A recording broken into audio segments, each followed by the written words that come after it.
Srinama Sankirtana, page 58.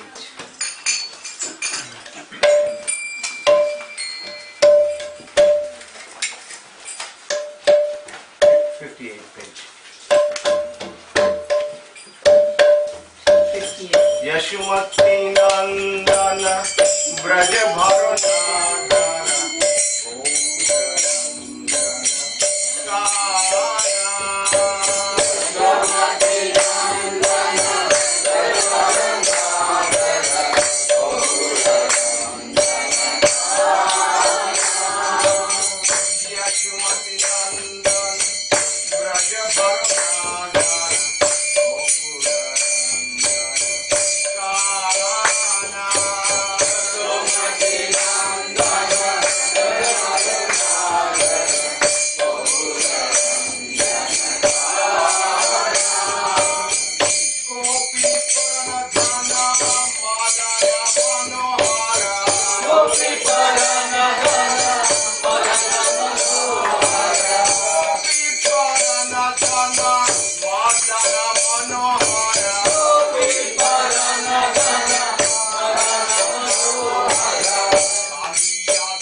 Hare Krishna, Hare Krishna, Krishna Krishna, Hare Hare, Hare Rama, Hare Rama, Rama Rama, Hare Hare, Hare Krishna, Hare Krishna, Krishna Krishna, Hare Hare,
Hare Rama, Hare Rama, Rama Rama, Hare Hare.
Paramhans परिव्राजकाचार्य अष्टोत्तर Shri श्रीमान अभयचरणारविंद भक्ति वेदांत गोस्वामी महाराज श्रील प्रभुपाद की जय मित्रेरा प्रविष्ट विष्णुपाद परमहंस परिव्राजकाचार्य अष्टोत्तर श्री श्रीमान भक्ति सिद्धांत सरस्वती महाराज श्रील प्रभुपाद की आनंद कोटि वैष्णव वृंद की ब्रह्माचार्य श्री हरिदास ठाकुर की प्रेम सहो श्री कृष्ण चैतन्य प्रभु नित्यानंद श्री अद्वैत गदाधर श्रीवास आदि गौर भक्त वृंद की श्री श्री राधा कृष्ण गोविंद श्याम कुंड राधा कुंड गिरि गोवर्धन की वृंदावन धाम की मायापुर धाम की मधुरपुरी धाम की जगन्नाथपुरी धाम की द्वारकापुरी धाम की गंगा माई की यमुना माई की तुलसी देवी की भक्ति देवी की सामवेद भक्त वृंद की all glories to the assembled devotees, all glories to the assembled devotees, all glories to the assembled devotees, all glories to Shri Guru and Shri Gauranga, all glories to Shri Prabhupada. Namam Shubhadaya Krishna Prasad Bhudale Shrimati Bhakti Vedanta Swami Niti Namine Namaste Saraswati Devi Gauravani Prajarine Nirvishesha Shunyavali Pashati Deshatahini.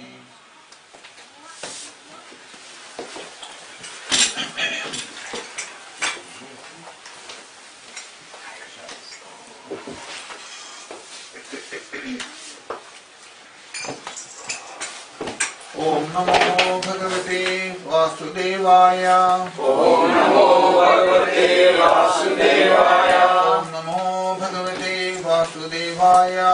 Om Namo Bhagavate Vasudevaya. Om Namo Bhagavate Vasudevaya.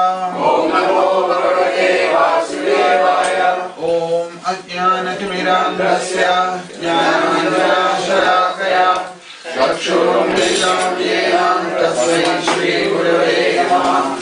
Shri Chaitanya-manobhishtam Savitam Yena Bhutale Swayam Rupada Mahyam Dadati Swadanyam.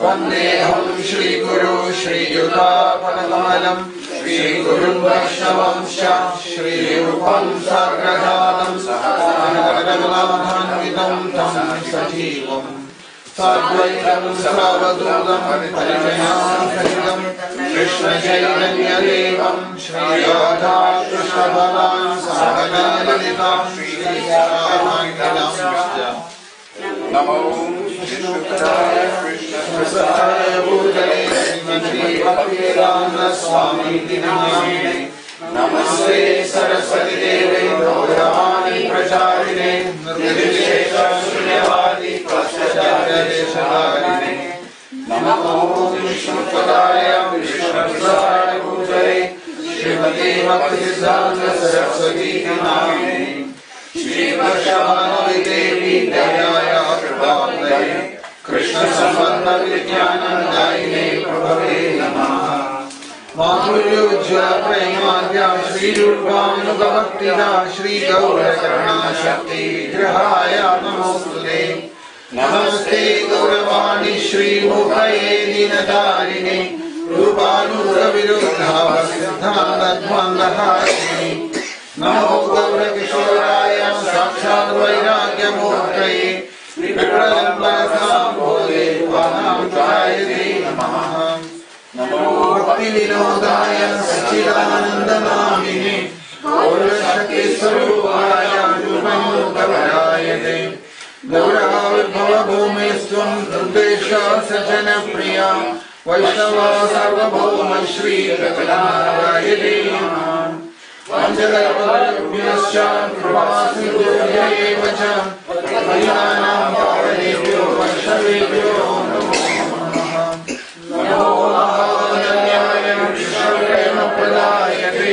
Krishnaya Krishna-chaitanya-namne Gaurakshishe Namaha Vanjadattva-atmam Krishnam Bhakta-rupa-swarupam Bhakta-avataram Bhakta-akhyam Namami Bhakta-shastriyam Krishna Karuna Sindhu Deenabandhu Jagalpate Gopesha Gopika Nanda Radha Nanda Namostute Jayatam Suratau Pangur Mamandamadevyati Matsarvasvadam Bhojam Radha Madanamohanam Divya Vridharanya Kalpadramad Srimad Ratnakara Simhasanastau Srimad Srila Govinda Deva Prashtalivi Sevyamano Smarami श्रीगंगासरसारंभी तटतटस्थिता कर्षन्वेणुस्वने Gope गोपीनाथा श्रिये स्तुनाः तप्तकाञ्चनगौराङ्गी Radhe Vrindavaneshwari विश्वभानुसुते देवी नमामि। जय श्री कृष्ण चैतन्य प्रभु नित्यानंद श्री अद्वैत गदाधर श्रीवासादि गौर भक्तवृंद। हरे कृष्ण कृष्ण कृष्ण हरे राम राम राम राम हरे हरे। हरे कृष्ण कृष्ण कृष्ण हरे हरे। हरे राम राम राम हरे हरे। हरे कृष्ण हरे हरे। हरे Ram Ram Ram Hare Hare.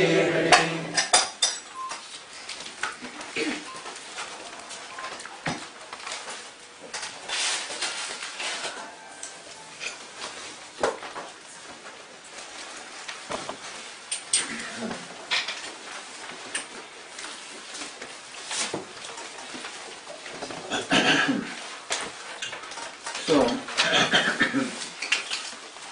in the last few classes, we saw in the 8th chapter, Krishna is talking about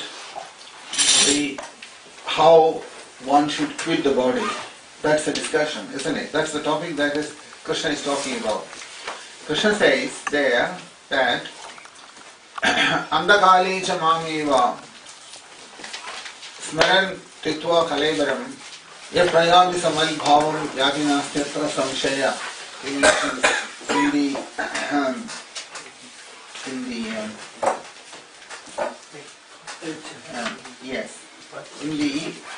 Mentions the 5th verse, yes, where he said that at the time of death quits his body, remembering me alone at once attains my nature. Of this there is no doubt. We have seen that verse. We also saw, Krishna mentions in the next verse, Yam yam mavismaran bhavam tejatyandi kalaivaram tam tam evaidi kaunteya sada tadbhava bhavida. Those two verses are important because of how the process works. That's what Krishna is saying there in those two verses. And we have also talked about the next verse. Therefore Krishna says, Tasmal, therefore, Sarveshu Kaleshu, all times, means right now. All time means right now. We told how the time things work, time factor work, isn't it? Time means, actually there is only present in spiritual life. There is no past, there is no future. Past and future happens when our thought waves hits the self. When it is in conjunction with the self, with the soul, it makes the contact with the thought waves, mind is born. When the mind is born, the past is born, future is born. Otherwise there is no thing called past, there is no thing called the future. From the spiritual point of view, there is only always present. So that Sarveshu Kaleshu means always referring to the present. All time, in other words. Tasmal Sarveshu Kaleshu. Krishna says Sarveshu Kaleshu because Krishna is not talking in terms of past and future. For Krishna there is no past, there is no future. Past and future is in our mind. It doesn't exist, it has no meaning practically. From the spiritual point of view, there is no thing called past, there is no thing called future either. So therefore, Sarveshu Kaleshu means always. I mean right now, not for future, because people have plans for the future, isn't it? They're always making plans. Right now I'm busy with the world. When I'm a little bit free at the old age, I'll start my spiritual life. That's not what Krishna is saying there. Krishna is saying right now, at this very moment. Sarveshu Kaleshu means at this very moment. Mam Anusmara Yudhyacha. Krishna is saying that remember me and fight. Arjuna, he says that. We also saw there that Krishna mentions in the next 2 lines, he says that Mayarpidam mano buddhi mam eveshyasi asamshaya, he says. Isn't it? in those two verses. We talked about that last Saturday, that the time is present only in the vacant state, isn't it? There's only the vacant state, there is time. You can see time has no meaning. As soon as you go into the third state, to the deep sleep state, there is no time. Where is the time? Who measures the time in the deep sleep? Nobody measures the time.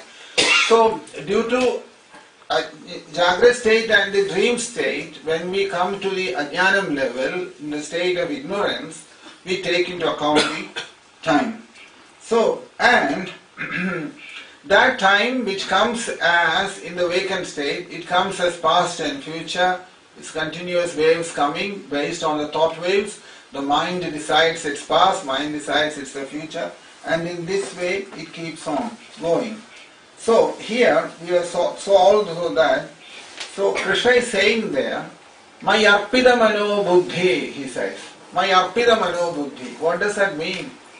It's a very important statement from Krishna's side. "My arpita mano buddhir mam aveshyasi asamshaya."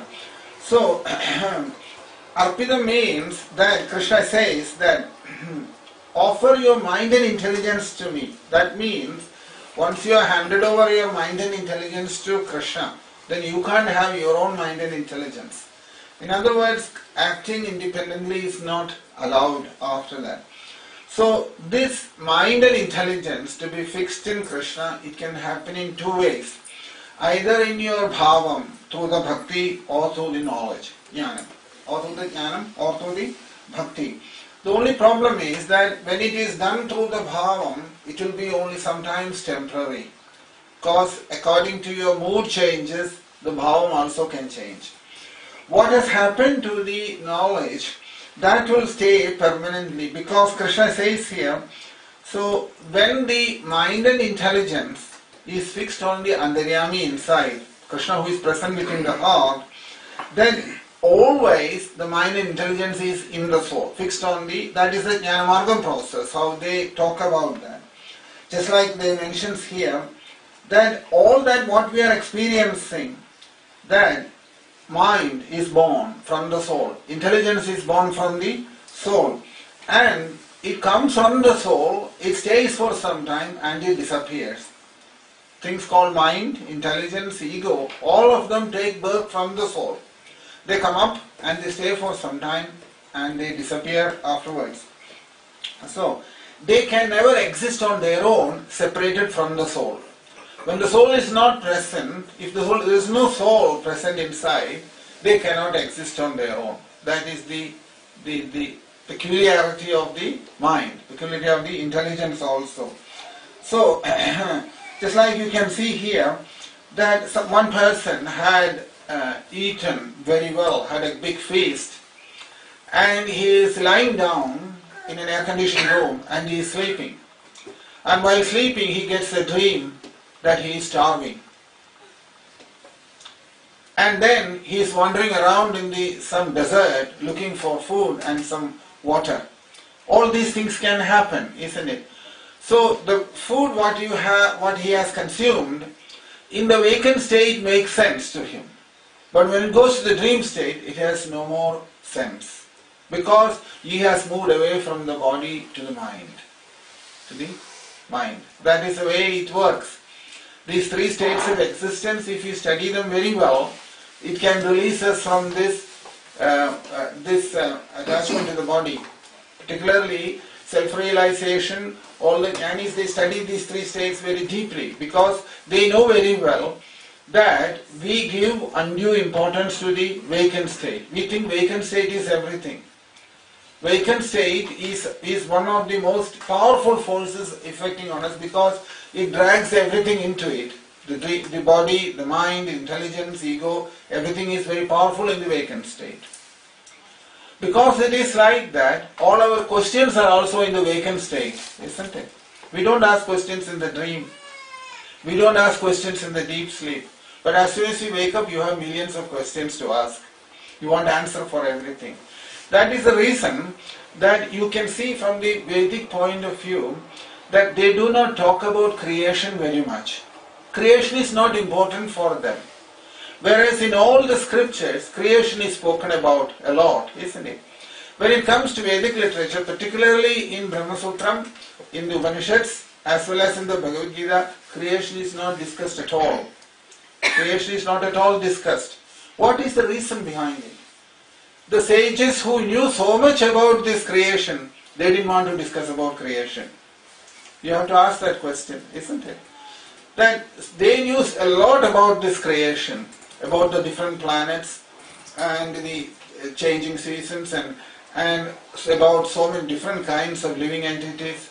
In Srimad Bhagavatam, yes, it is spoken about creation. The only reason creation is spoken is because you have asked for it, so you are having it. That's all. Nothing more than that. Because creation, you can see, they are spoken in different ways in different Puranams also. And plus, you have got creation discussed in Bible, Quran and everywhere. So which one is correct? That question will come, is it not? So that is the reason. Vedam is concerned, creation is not important. What is the reason behind it? Why Vedam says creation is not important? The reason is this. As far as Vedic literature is concerned, creation is Maya. Creation is Maya. What is Maya means? Continuously changing. So when something which is continuously changing, if you ask about that creation, what will you answer about that? That is the reason that Maya, because Maya constantly changes everything here, isn't it? That includes our body, mind, intelligence, ego, everything. That's also part of that process. Maya has that is why Krishna is saying, Devi Hirsha Gunamayi Mama Maya Duratteya. My Maya is very difficult to overcome, he says.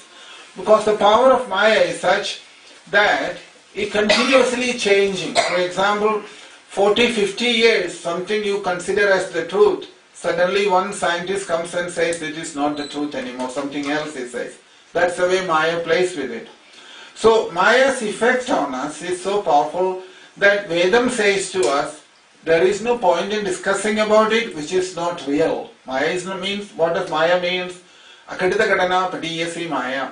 Maya, nobody understands. That is the beauty of the Maya. So talking about that creation, which is a part of that Maya, has no meaning. Therefore, discussion about creation is not at all taken very seriously from the Vedic point of view. That is the main reason for that. But then why it is spoken in the Srimad Bhagavatam? Because people want an answer. You are not able to come out of it. You have so strong curiosity inside that you want to know about creation.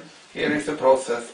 Therefore it said that Krishna told Brahma, you create, and Brahma started creating, and then all the other living entities that come from that. One day that desire will go, and that will go along with that. Along with that we will go on with that. So that's the reason. Many things in the Bhagavatam, if you look very deeply, you will see there that there is a reason why they have spoken in the Srimad Bhagavatam in a particular way. And particularly Upanishads and Bhagavad Gita, they don't even talk about creation. In the 700 verse, Arjuna never asked about creation. And Krishna didn't answer about creation. Krishna didn't talk about creation. Uddhava didn't ask about creation. Krishna didn't answer about creation either. What you find there is when Vidura went to see Maitreya Maharshi, there is a discussion about creation, but later on Maitreya Maharshi also mentions that this creation is also Krishna. Says. Whole creation is Krishna. It's not different from Krishna. In that way, he left it like that. He didn't go further than that. So, when one comes to spiritual life, the first question everybody asks is this: where did this all come from? Isn't it? That will be the first question. Just like if you... In fact, that question is always there in the human society. You can see that. All the scientists are also asking the question. They are also searching where it's coming from. But when will they come to end? This inquiry will stop when they will one day come to know that it is endless. Nobody knows about this creation, isn't it? So the rishis have come to know that it is pointless inquiring after something which is beyond our incapacity to inquire, but rather the inquiry should be somewhere else. That is where things have changed in the Vedic point of view. They have also gone through this whole cycle what the modern science is going through, long, long ago. They have also looked at all these things, and that is how they come to this conclusion. If you look into Prabhupada's introduction to Bhagavad Gita, you will see there, one place Prabhupada mentions that in page, here in this small book is 22, I don't know where that will be, and if you see this verse, these two verses what we are discussing comes there. Andakalecha mameva smaran muktva kalaivaram tal eprayadi samalbhavam yati nastyatra samshaya. That's about 4, 5, 6 verses. 26. This is the verses, 22nd page. 22nd and 23rd. So you can see there, Prabhupada discusses the same two verses. Andakalecha mameva smaran muktva kalaivaram eprayadi samalbhavam yati nastyatra samshaya. And again, yam yam bhavi smaran bhavam tejatyante kalaivaram tam tam evedi kaundeya sada tadbhav bhavida. The same two verses, what we are now discussing, Prabhupada has brought them into that introduction. And there you will see, there is one paragraph where Prabhupada mentions there, that is Andakalecha mameva, and then after that, next paragraph is the process of quitting this body. And getting another body in the material world is also organized. A man dies after it has been decided what form of body he will have in the next life. Leave that paragraph, and in the next paragraph, Prabhupada mentions there, as explained before, there are 3 different kinds of transcendentalists, Brahmavadi, Paramatmavadi and the devotee. And as mentioned in the Brahma Jyoti, there are innumerable spiritual planets. The number of these planets is far, far greater than all of the planets of this material world. This material world, that is the important point, has been approximated as only 1/4 of the creation.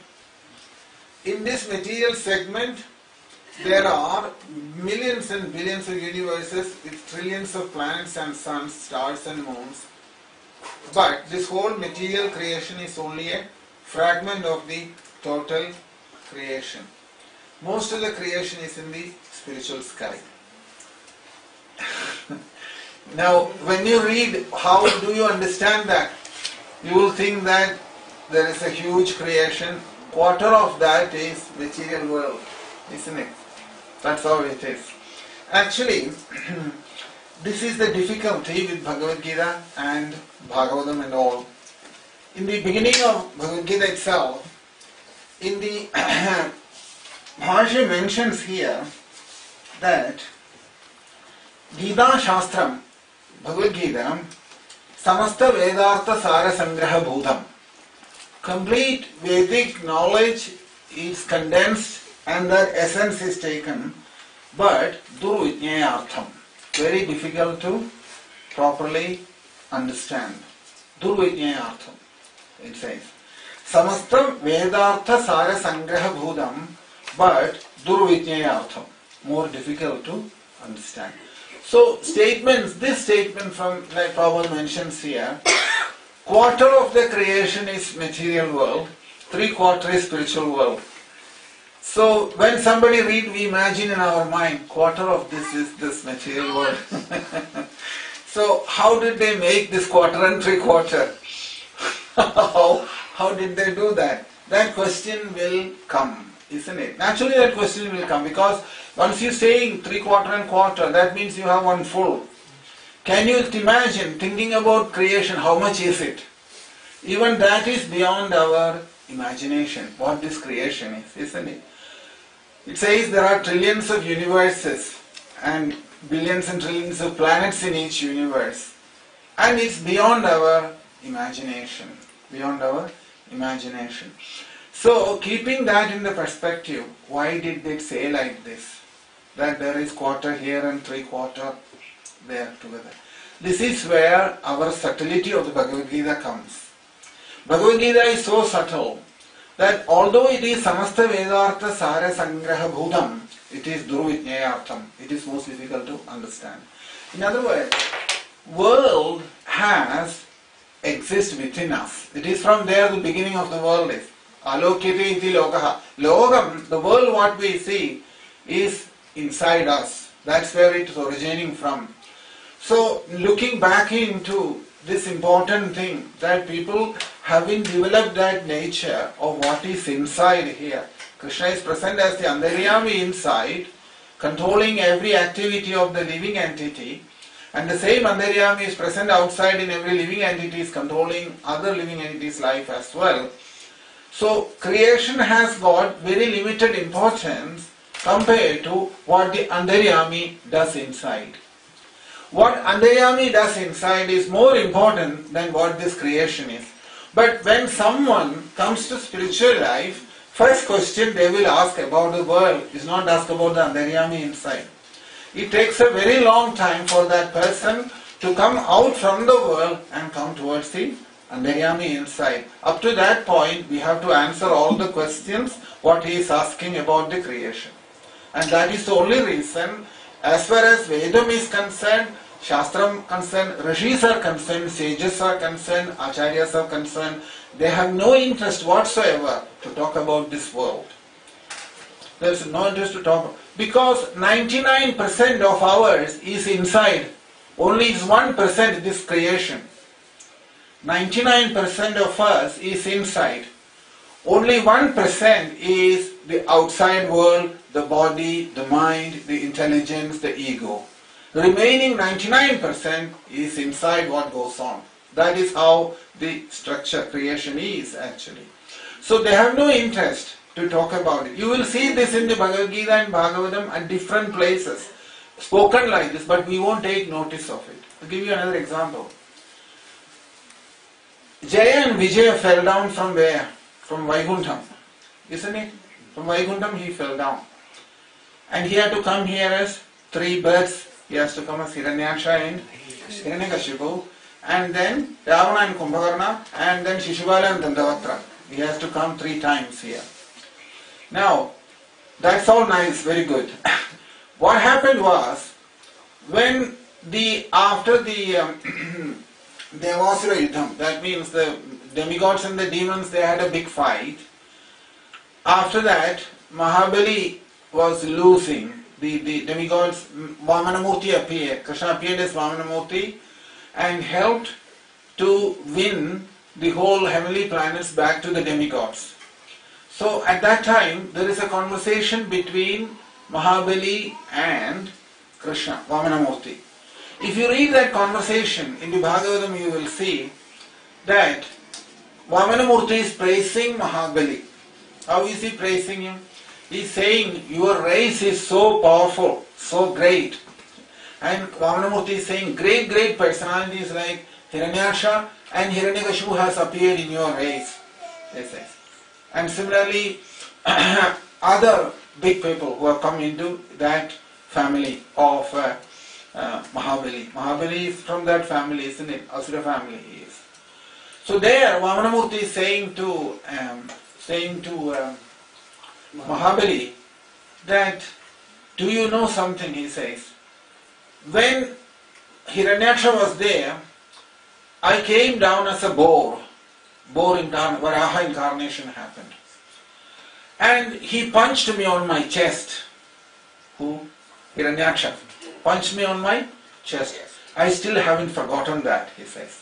Vamanamurti is saying this to Mahabali. I still haven't forgotten. Because he was such a great personality. Krishna is saying about Jaya and Vijaya, who has come as Hiran. He says, they were such personality, he punched me on my chest, and that punch I still remember, he says. Who Vamanamurti is saying there. Then, after that he says to him, greater than that Hiranyakashipu was your Hiranyakashipu, he said. He was fighting with my devotee, Prahlada. They fought, and he told Prahlada that he does not believe in me, that about Vishnu he is talking about. That Vishnu is my enemy number 1. I am going to kill him. Where is he? Where is he is saying. He is inquiring after Vishnu. Now, then he says, Vamanamurti is saying, inquiring after me, I was running away from him. I didn't want to meet up with Hiranyakashipu because he was too powerful for me, he says. So he went to Vaikuntham looking for me. It's in the Bhagavatam, you can see. Jagamanilayam Hare. It says in the Bhagavatam. So Hiranyakashipu went to Vaikuntham. He had come down from there. Then he went to Vaikuntham looking for Vishnu. Where is Vishnu? When he went there, Vishnu wasn't there. If it is in the Bhagavatam, if you look into the verses. In the 8th canto, these are the interesting things in the Bhagavatam, because this will make you start thinking, why did he say like that? We say that he has fallen down from Vaikuntham. That's what we say, isn't it? Normally we say that they have fallen from Vaikuntham. So could they go back freely like that when they wanted? So he says there, in the 8th canto, if you look, you will see that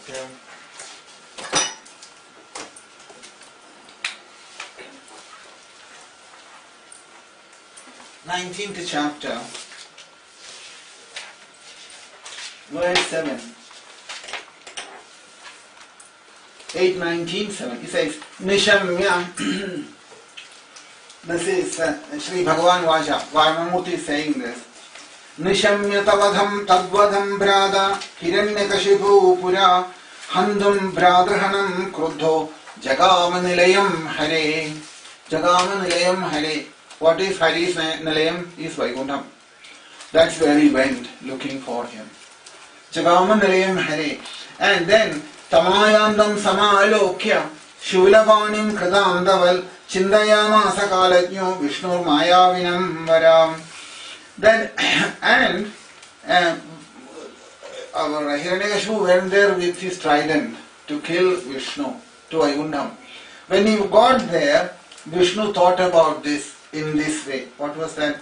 Yato yadoham tatra asau murtyu pranabhradamiva adoham asya hridayam pravekshami payagdrishah. Then wherever I go, he will follow me. He won't let me go anywhere. So therefore, I decided that I will get inside him. I will get inside him.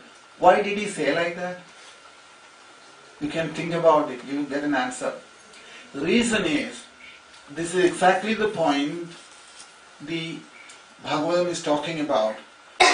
We will inquire everywhere about Krishna, we won't inquire inside. Therefore, Vishnu thought that's the safest place to go and sit. That's the reason why it's spoken like that. These are the important things in the Bhagavatam. That Vishnu is saying, I thought that wherever it is, he will inquire after me. But if I go and sit inside him, he won't look for me there. That's the safest place, he thought, to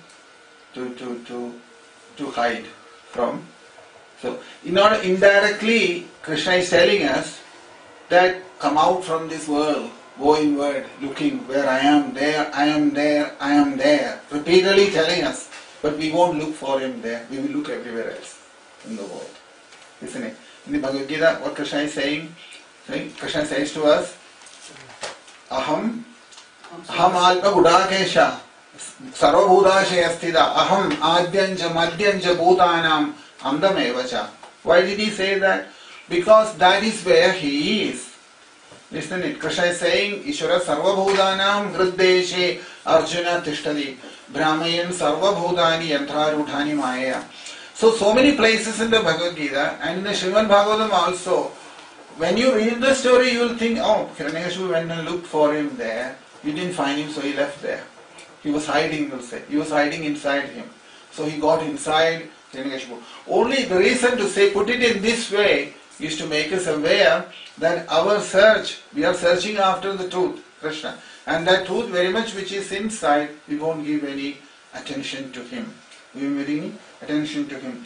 Evam sanishchitya rivo shariram Adhavado nabhivesha srendra Shvasanila andarhita sushma deham Tal pranarandhrayana vivigna chetaham.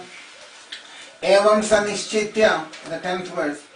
So, evam sanishchitya ripo Shariram adhavado nirviveshe asurendra Shvasanila andarhita sushma deham Tal pranarandhrayana vivigna chetaham.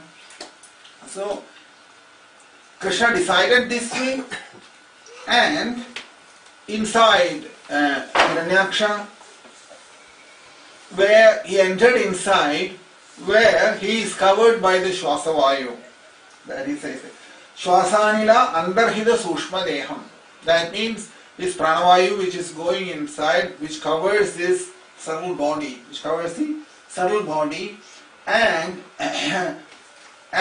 the mind, which is Tal Pranarantarana Vivigna Chedaha. Vivigna Cheda means what? Vivigna Cheda means one whose mind is constantly disturbed. Too many thought waves coming through. That kind of people, whose mind is very disturbed. In other words, so a brief description about the Hiranyakashipu's nature, or demoniac nature, in other words. Always disturbed inside and not knowing what they have to do, what they don't have to do. And they are thinking that Vishnu is present, I will find him, I will kill him. And that was the whole idea behind Hiranyakashipu's aim. So he asked Prahlada, where is your Vishnu? I don't find him anywhere. Prahlada is saying exactly opposite. I don't see anything else except Vishnu. Everywhere, wherever, Sale Vishnu, Jale Vishnu, Vishnu Agasham Uchyate. In the sky there is only Vishnu, in the water there is Vishnu, in the land there is Vishnu everywhere, he says. So, two different people staying in two different planes. And Hiranyakashipu cannot see Vishnu anywhere. Prahlada can only see Vishnu, nothing else. This is the difference in the self-realization. This is what self-realization makes the difference. So, Sadhanike edam parimrishya shunyam apashyamana kupito nanadaha shmam dhyam dishakham vivaran samudran vishnum vijinvan na dadarsha viraha. He says that we went to Vaikundam and inquired, it was all empty. Vaikundam was empty.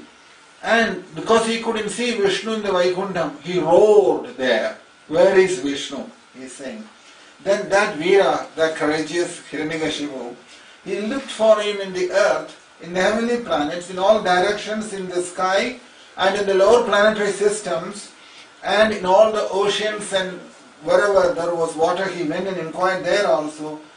He found everywhere he looked, he couldn't find him, but he couldn't see Krishna, who was inside his heart. It's a very nice way that Shiva Brahmarshi has put it, our ignorance, how we are. That's what it is pointing at. He is there inside. I won't look for him there. I will go around all over the world looking for where is Krishna. But right inside he is there. I won't take notice of him. That's the point he is making. So, in this way, in Srimad Bhagavatam there are many things like that, spoken in this way that, therefore, what he mentions in the Bhagavatam Bhashya also mentions like this, that the Samastha Vedartha Sara Sangraha Bhudam, but Durvijnayartham. Many places it is a bit difficult, unless you are a little bit deeply absorbed in that, you will find that there are many things in the Bhagavad Gita which will be sometimes difficult to understand. So, therefore, in Bhagavad Gita also, you will see, there is no discussion about creation at all. You would explain normally in all other scriptures in the world, every scripture talks about creation, isn't it? But strange enough for us, in Bhagavad Gita there is no creation at all, no reference to creation anywhere. Mentions here, only thing is, in the Bhasham it says, Sa Bhagavan Srishtva idam jagat tasajam sthidim chikirshu marichiyadin agre Srishtva prajabdin pravartilakshanam dharmam grahaya masa vedoktam. That only God created the planets. In other words, creation happened. Creation happened at some point, and Prajapatis were created, Marichi and all, Atri, Angiras, Pulastiparaha, Kradu, Bhrigu, Vasishta, Dakshascha, Yashamatata, Narada. 10 Prajapatis were created, and they were told to start creation in that process. And they have followed the process of Dharmam based on Pravritti Lakshanam. Pravritti and Nivritti, two processes. Pravritti Lakshanam means through karma, how they continued, and Nivritti Lakshanam means announcing everything and going back to the self-realization. So, the four Kumaras took up the process of Nivritti Lakshanam. And the Marichi and all the other Prajapatis followed the process of Pravarti Lakshanam. Through Pravarti, creation process, they continued their activities. So, it is based on this that you see there in the Bhagavad Gita when Krishna says in the 4th chapter that these two processes, Jnanam and Karma, isn't it? Two processes are spoken in the 4th chapter. Krishna mentions there that the Jnana Yogena Sankhyanam, Karma Yogena Yoginam. So, Jnana Yogena Sankhyanam is the four Kumaras process. Sanaka, Sananda, Sanadana, Sanat Kumara. To them, Krishna gave that Nivritti Margam, or the process of Nivritti. Nivritti means not getting entangled with the world, rather escape from here and realize the truth and go away from here. That is a Nivritti Margam.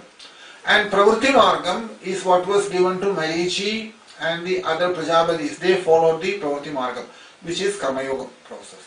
So, Jnana Yogena Sankhyanam, Karma Yogena Yoginam, Nivritti Margam and Pravritti Margam.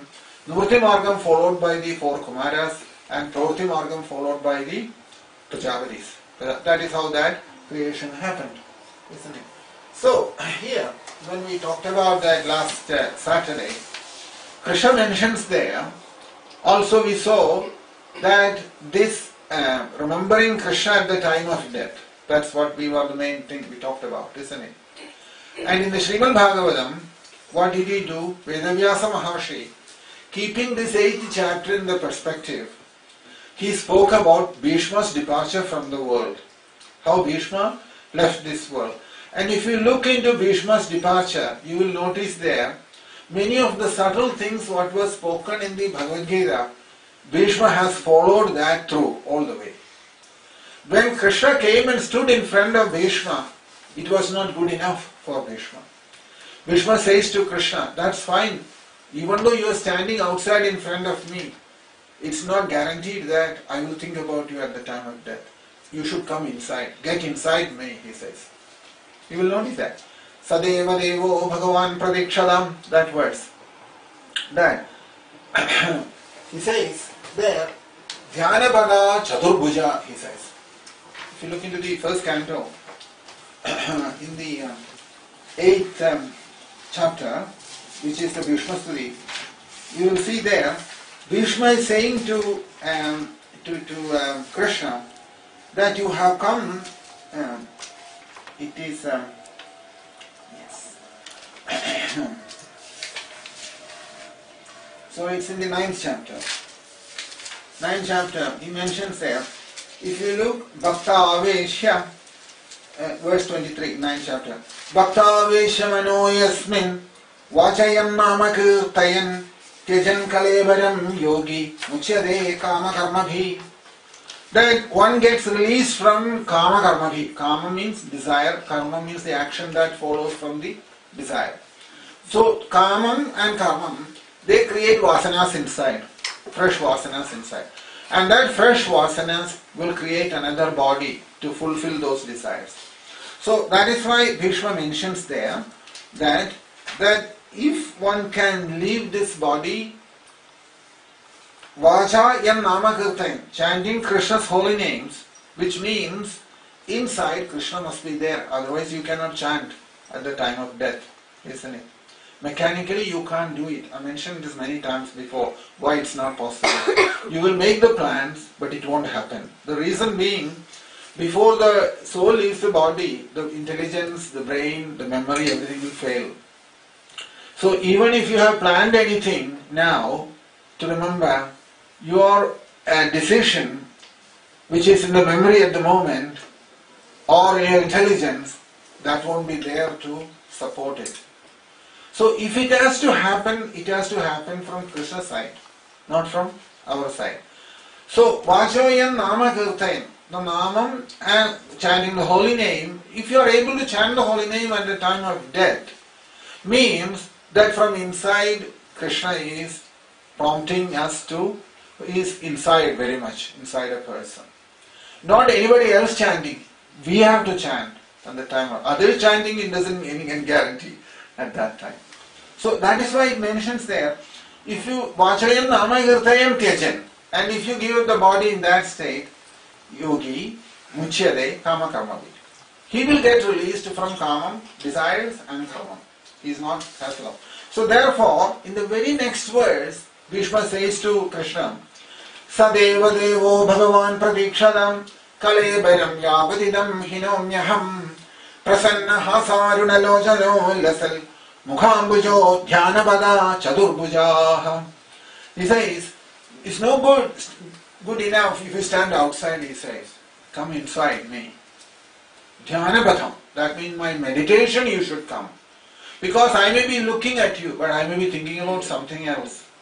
So, then there is no guarantee I may have to come back again. Based on what thoughts are coming through. So therefore, you have to come inside me. Mukhambujo dhyanabada chadurbuja. That four-handed form inside, which he has meditated before, come inside me like that, and in that thoughts let me die. This is Bhishma's prayer. So you can see Bhishma knows very well the Shastra, that if it doesn't happen inside, it's not a guaranteed exit. You may come back again. So you can see how the process is quite complex, isn't it? It's not very simple as we think it is, but it could be pretty serious thing. And therefore, you will notice one thing. After Bhishma has spoken everything, Krishna left. Pandavas also left. Everybody left. And then he left physically. No, they left the place. When Bhishma left, Krishna yes. is standing in front of Bhishma, Yes. and he went away. Everybody went away. Physically, it means. Yes. Yeah. Krishna and others, they left the place, left the scene. And if you look into the 47th verse in that chapter, you will see Tushturmunayo Krishnam tadanuguhyanamabhi tadaste Krishna hridaya swashraman prayupunaham. This incident, what happened in presence of Bhishma, all the great personalities are present there, the great sages who are all present there. They are all going back to their own ashram, their own places where they came from. So while they were going back, they were talking to each other. That is what Vedavyasa is saying there. That verse is only to remind us something. What is that? Tushturmanayo Krishna, Krishnam tadguhyanamabhi. That the sages were very pleased because they glorified Krishna at that time by various means. By various means they glorified Krishna there. And at the same time, he says, Tatastha Krishna Hridaya Swashraman Prayupunaham. That Krishna Hridaya. See that? Tatastha Krishna Hridaya Swashraman Prayupunah. Like we mentioned before, that when we go for any important festival or anything, people who are interested in different things, they will talk about that, isn't it? Some people, they will be interested in the feast. They will say the feast was very good. Somebody else will say the kirtan was good. Somebody else will say something else was good. So here, after Bhishma's death, when these sages were going back, they were talking to each other. And they were saying, if we have to die, we have to die like Bhishma. Like the way Bhishma left this world. As an example they are saying. That's why Tatastha Krishna Hridaya Swashramau Prayau Puna, he says. They were on their way back to their own ashramam, Swashramau Prayau Puna, and they were thinking about this Bhishma's departure as an ideal way of quitting the body, which is an important thing. That is why in Vedavyasa Maharshi, who gave us Bhagavad Gita, also kept the same thing while Bhishma departing, the same verses what is spoken in the 8th chapter of the Bhagavad Gita, which we were discussing before. So that is why that verses are important. That the theory is spoken in the Bhagavad Gita, but in the Srimad Bhagavatam there is a practical illustration of how this thing happened with Bhishma. We should not minimize the importance of quitting the body and make it too simple, like we do. Though everything will be alright at the moment. I arrange everything so that at the time of leaving the body, it won't happen. That is the point Krishna Vedavyas is saying there. That it can only happen, as he mentions in these verses, that the inquiry of the self, or the self-realization, that is the important point he mentions there. So, just like we talked about in the beginning, that we won't inquire about him where he is present. We'll inquire everywhere else. We'll run around all over the world thinking that I may get it here, I may get it there, I may get it somewhere else. But the place where he is, inquiry won't happen. Once it so happened that two people were traveling in a train, and one person was carrying a lot of money with him. The other person knew that he has got a lot of money with him. So he thought that train is a long train journey, and in the night time he thought, when he is sleeping, I'll steal that money and I will escape with that money. The other man planned like that, who has joined him during the journey. You meet people in the train, and the second person was thinking like that. So in the night time they went to sleep. So this person who had the intention to steal, he was looking for the money. Where has he kept? The other man was fast asleep, was sleeping in deep sleep. So this person was looking for the money. Where is the money has he kept? So he looked everywhere, he couldn't find the money. So he kept thinking, where has he kept this money? He was very interested to find out, where is it? Where is it? He kept looking, couldn't find. And whole plan collapsed, he couldn't steal the money. So the next morning when he woke up, after a while they started the conversation. He hasn't revealed himself what his intention was, that to steal the money from the other person. So in a casual way he asked him that these days are very, you have to be careful, there's so many pickpockets going on and so many thieves in the train and all kinds of things they were talking about. And he said, where did you keep your purse last night? He said, I was searching, I thought that if it is safe enough, I was looking for it. He says, I kept it under your pillow, he said. Because that's the only place he won't look for it, isn't it? Similarly, this is the only place we won't look. We will look everywhere else in the world. That's exactly the way it is. Where he is, he won't look for him. Where he is not, everywhere else he will go and look for him. Even though Krishna is saying again and again in the Bhagavad Gita, I am situated, aham sarvasya prabhavo matta sarvam pravartade, idimatva bhajante mam buddha bhava samanyuta. So many verses in the Bhagavad Gita telling us he is there. Kshetratyan chavimam vidhi sarva kshetrayeshu bharata. All the verses you look in the Bhagavad Gita, he keeps saying to us, I am there, I am there, I am there. But no, he is not there. He is somewhere else. We have to find him wherever he is. So this is the difficulty. So last Saturday, what we discussed was that the mind, looking back into that verse, Tasmal sarveshu kaleshu mam anismara yudhyacha. This mind and intelligence, these are the two things Krishna is saying will cause problem for us at the time of death. Mind and intelligence. So there he mentioned, when those two things have become trouble-free, both mind and intelligence, then that Shanti is inside in everybody. Our disturbed state is due to these two things, mind and intelligence, isn't it? Mind and intelligence are the two things which comes to activated in the morning as soon as you wake up from the sleep, isn't it? First thing the Hangaram comes, false ego, I am, and then the mind pops up, and then the intelligence starts the work. And then the whole vacant state, we are in that state of existence. through the mind and intelligence.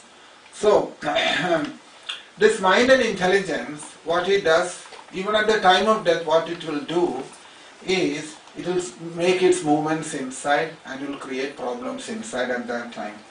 But once it has come to a stable state, mind as well as the intelligence, or in other words, if both of them are surrendered, that's what the meaning. If it is surrendered to Krishna, then Krishna says, Maya arpita mano buddhi. In other words, if the mind and intelligence does not make any more movement inside, then you will have that state inside. That state, what Krishna is saying to us, Maya arpita mano buddhi. Then Krishna says, Mam aveshyasi asamshaya. You will come back to me. So in other words, getting this body and the mind into that stable state is the most difficult thing at the time of death. That's when they will create the maximum havoc. They will create at that point, at the time of death. So Krishna says here, if mind and intelligence has become quietened down, then you are already with me, he says. That's what he's saying here. My arpita mano buddhi mam aveshyasi asamshaya, he says. You are already with me. Provided the mind and the intelligence has come to a standstill. They don't function anymore. In that case, you're already there. You don't require any further presence. So here is an important thing. If Krishna is something, if we have to get from outside, then we will lose it. We will lose it. So, everybody, that's what Krishna says there, already we have Krishna inside, in everyone's heart. He is present there. On our own, we cannot lose Krishna. On our own, we cannot lose Krishna. If you see that the way how, in the Vedantam also, they mentions the same thing. That if something has to come from outside, then it is meant to go. Anything that has to come, it has to go. It won't stay. But something which is already there, which you cannot get rid of from inside, and that is Krishna inside. Awareness inside. Bodham, our Bodham inside us. That is Krishna's presence inside. And Krishna is presence inside in everyone's heart as the Siddhavastu. Siddhavastu, isn't it? If you remember, when Prahlada says to the friends, what did he say to them? He says to them that Nahyachura prinayato. It's not very difficult to please Krishna, he says. Isn't it? Nahyachura prinayato. If you look into the 7th canto, you will see the important verses these are, because these are spoken from the realization of the great personalities. Prahlada is saying this, Nahyachura prinayato, that it is not difficult to please Achyuta, to please Krishna, to please Krishna. Why does he say like that? Bahvayaso Asuratmajam, 6th chapter, verse 19. 7, 6, 19. Nahyachura prinayato Bahvayaso Asuratmajam. Asuratmaja means his friends, he is addressing them. It is not very difficult, he says. Why is that? Atmatval Sarva Bhutanam, as present inside everyone as the soul, and Siddhatval Iha Sarvada, you have already got it. It's not something you have to get it from outside. If something has to come from outside, you can't take it for granted. You can't take it that it will be there, because like the way it has come, it can go. But because Krishna is present in everyone's heart, it is something which you cannot get rid of. Prahlada is saying there, Siddhatva Sarvada. Always away. That is the only thing we have got all the time. Siddhatva Sarvada. All time, something that is available is Krishna. You can't even trust your body, that will go. Mind will go, intelligence will go, but Krishna is still there with you. That is more important. This is the principle what Prahlada is saying to him, saying to the friends, his demonic Asuratmaja, he says. So Atmaja means children of Asuras. He is addressing them and saying to them that if there is one thing that is guaranteed, which you say you have got it, that's only Krishna, nothing else. You haven't got your body, you haven't got your mind. That all belongs to Prakriti. Prakriti has given it to you, Prakriti will take it back when the time is over. You won't be able to say, you can't tell the Prakriti, leave my body alone. Prakriti is not going to listen. Prakriti will take it off when it's time to go. Your own body is not yours. The world, of course, all your so-called assets, when the body is gone, all the assets are also gone, whatever you have. Similarly, the mind, same thing with the intelligence, ego including. That is all coming from the Prakriti. You have no control over it, isn't it? We have talked about many times. I'm not this body, body is not mine, body is not meant for my enjoyment. All these three things are there in the Bhagavatam. So, because Prakriti will take it away from us, then what have we got? What we have only is Krishna. Krishna means what? That awareness inside all the time, avabodham, as it is called in the Bhagavatam, or pratyabhijna.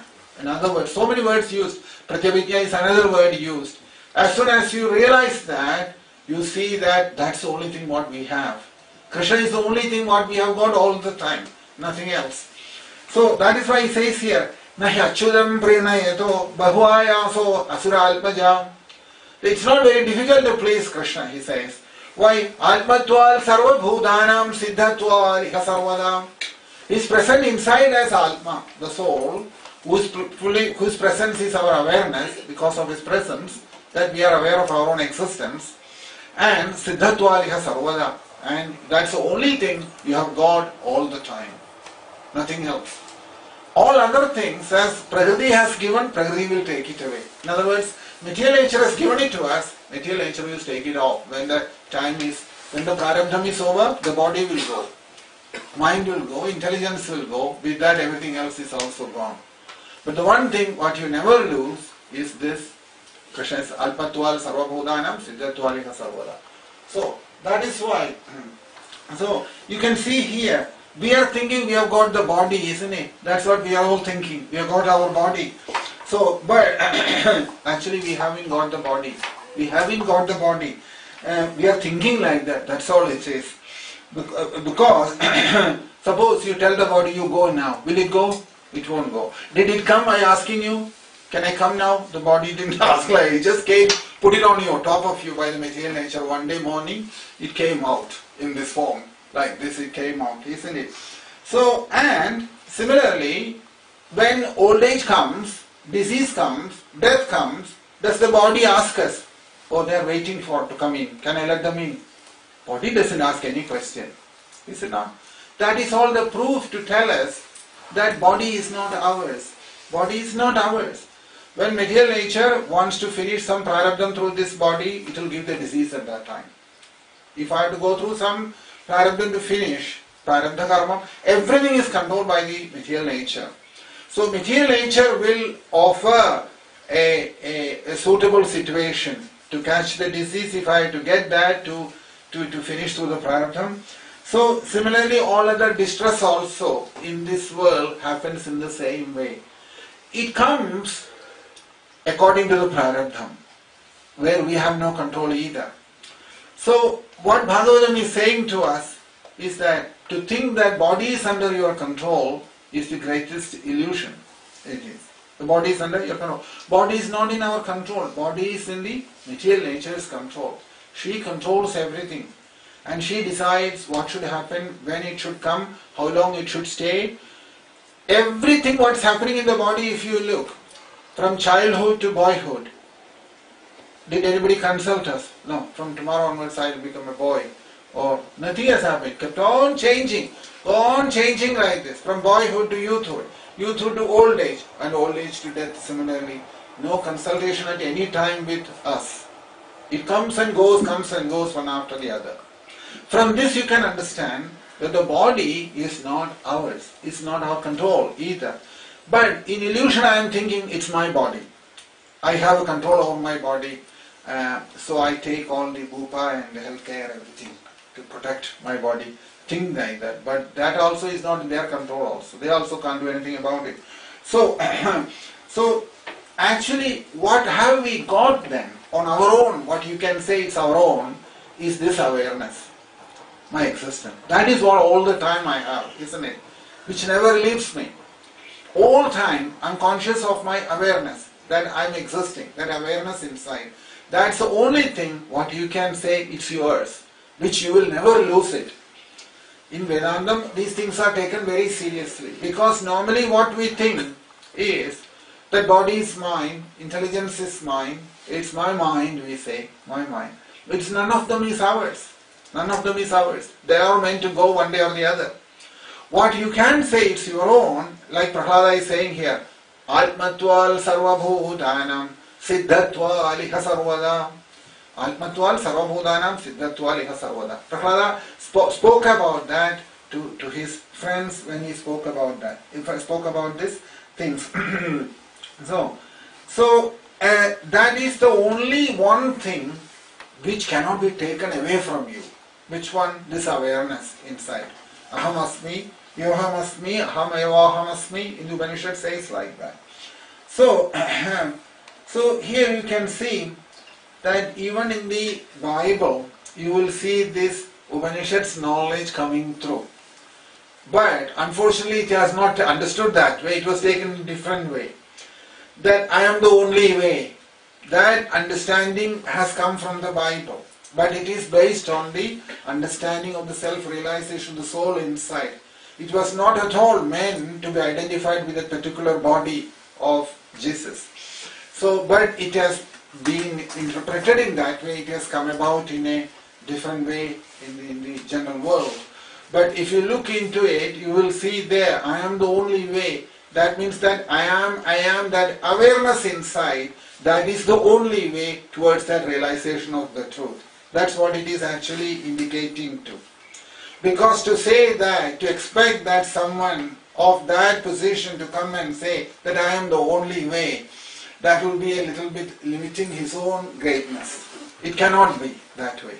It cannot be. You can see that with a little intelligence if you think a personality who has spoken high philosophical things which he has spoken in the Bible, if he has to say to every world that I am the only way, there is no other way, that means he will not be speaking in that way. You couldn't expect that to come from him. Why? Because that I am the only way is referring to actually on the spiritual platform. I am, that inside awareness is the only way. That is the Upanishad's knowledge has come through in that way, but in course of time, like everything else has been understood in the wrong way, that is also understood in the wrong way. So, there's also I am that I am, he says there.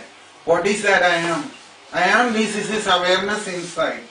So, therefore, there is no other truth apart from that. So, he mentions here, just like you can see that if the light is switched off, it's complete darkness. I may not be aware of anybody else's existence, but my own awareness, my own existence, nobody else to need to tell me whether there is light or not. I'm fully conscious of, every one of us is conscious of our own existence, isn't it? So, when, and that awareness is the only thing what we cannot lose. Everything else you have to lose in this world. You have to lose in this world. Nothing else you can hold on to. Nothing else you can hold on to. So, when there is in that state, in that awareness, in that state, when there is a movement inside, from there the mind comes. From there the mind comes. And then similarly, from the mind at the same time, an intellectual movement happens, then the brain starts functioning inside. So, if it's not there, only the mind is present there. You can see this. If you look into the small children, say 2-3 years old, if you look at them, those 2-3 children, you can look at them, see how they are. They look beautiful, don't they? Why do they look so beautiful?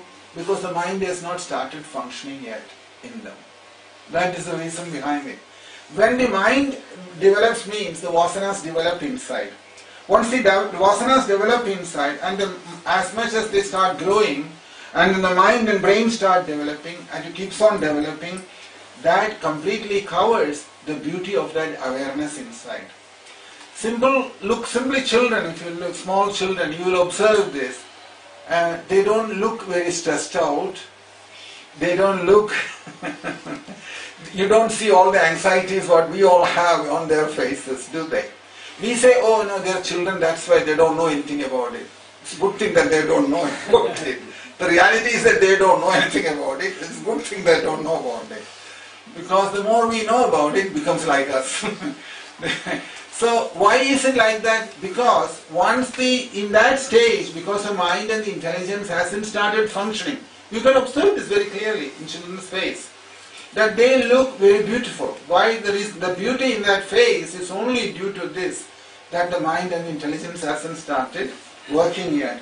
Once it starts working, it completely puts a cover on the and take away all the beauty that is present in the face, and it puts a cover onto that awareness, onto the cover of the awareness.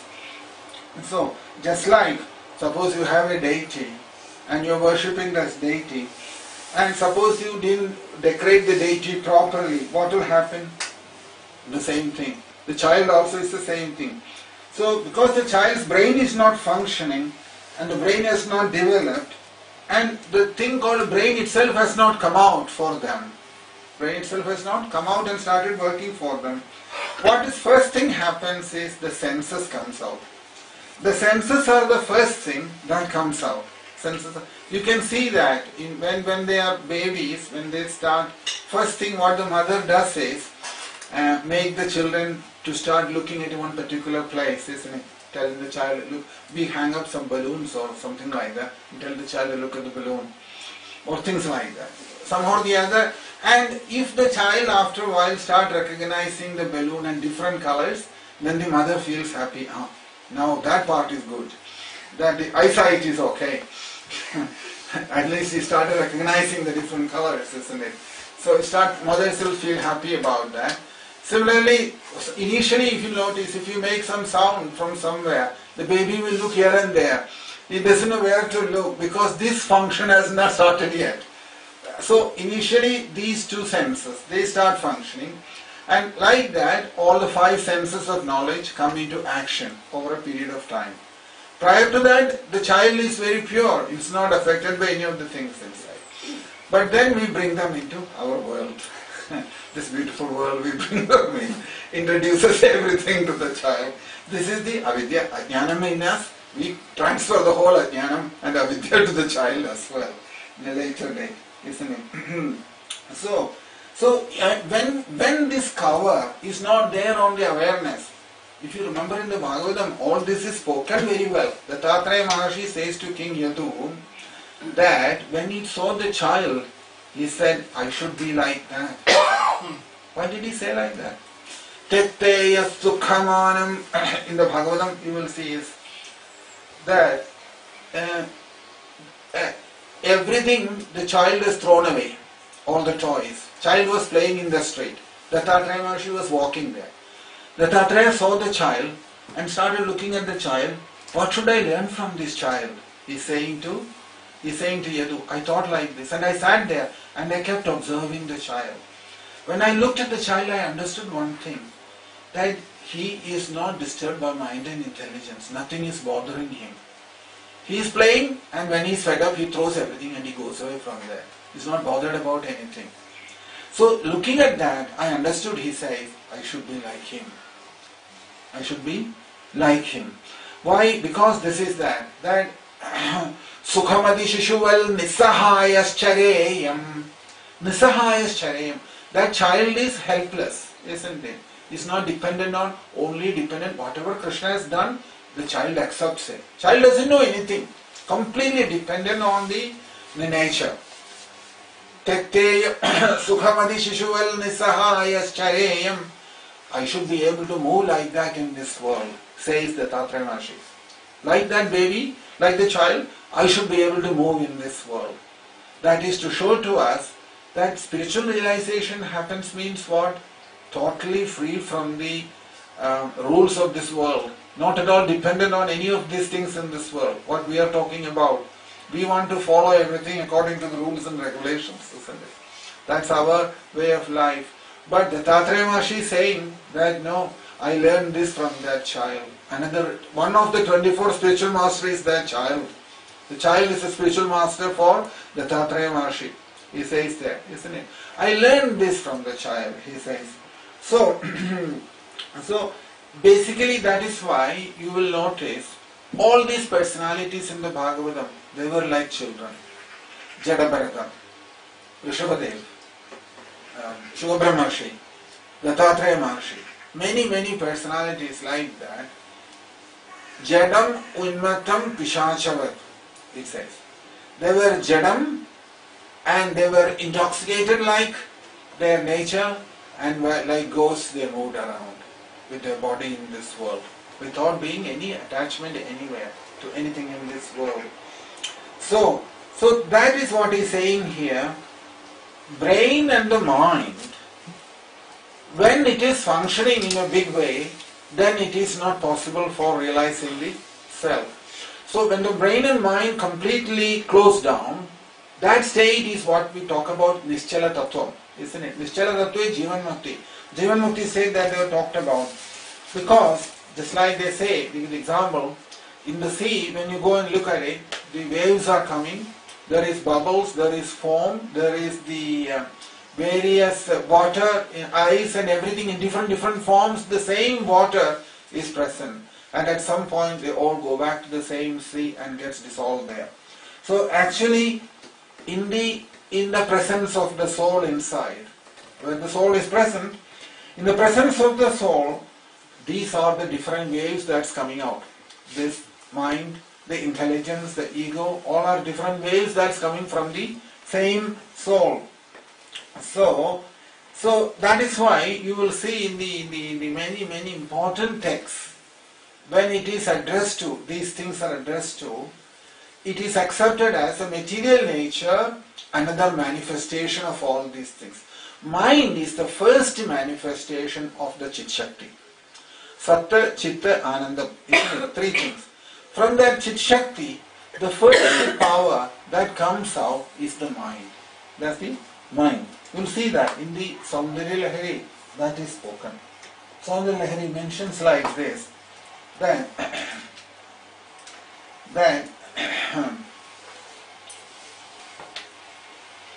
Sudha Sindor Madhye Suravigavi Vadi Parivrate Manidvipe Nipo Vanavadi Chindamani Grahe Shivagare Manje Paramashiva Paryanga Nilayam Bajanditvam Dhanyam Katichana Chidananda Laharim. Chidananda Lahari.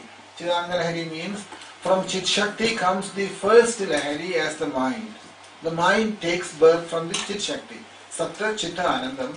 From that Chit Shakti takes the mind as the first birth. So here mentions like this that the Chidananda Lahari means from the Chit Shakti the first birth of the mind. So in the various places, while talking about it, he mentions there that the Chit Shakti is Nischala. Nischala means it is very stable. There is no disturbances inside.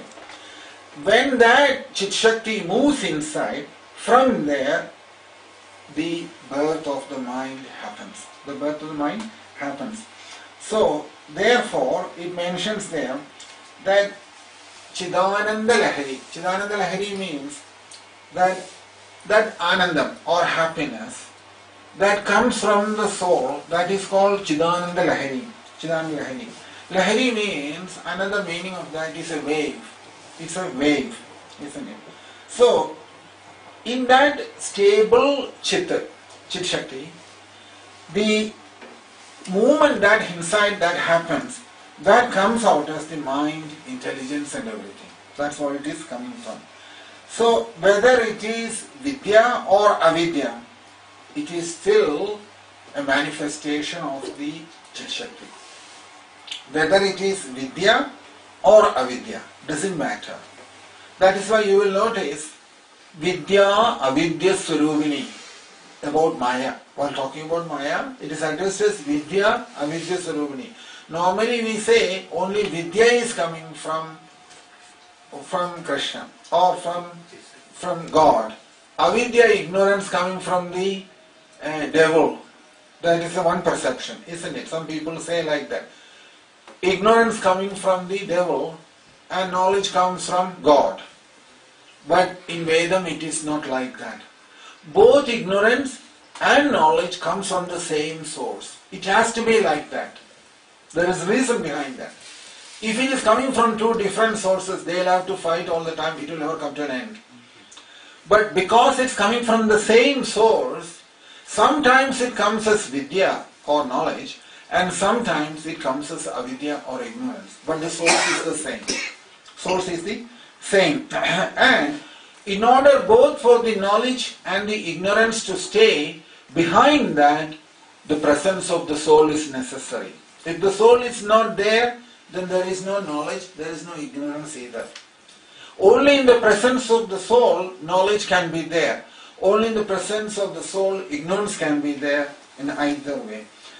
If we understood this, and instead of identifying with the knowledge or ignorance, if completely we fall back onto the soul, that in the presence of the soul everything is happening, that's what Krishna is saying there as Maya Arpita Manobuddhi means.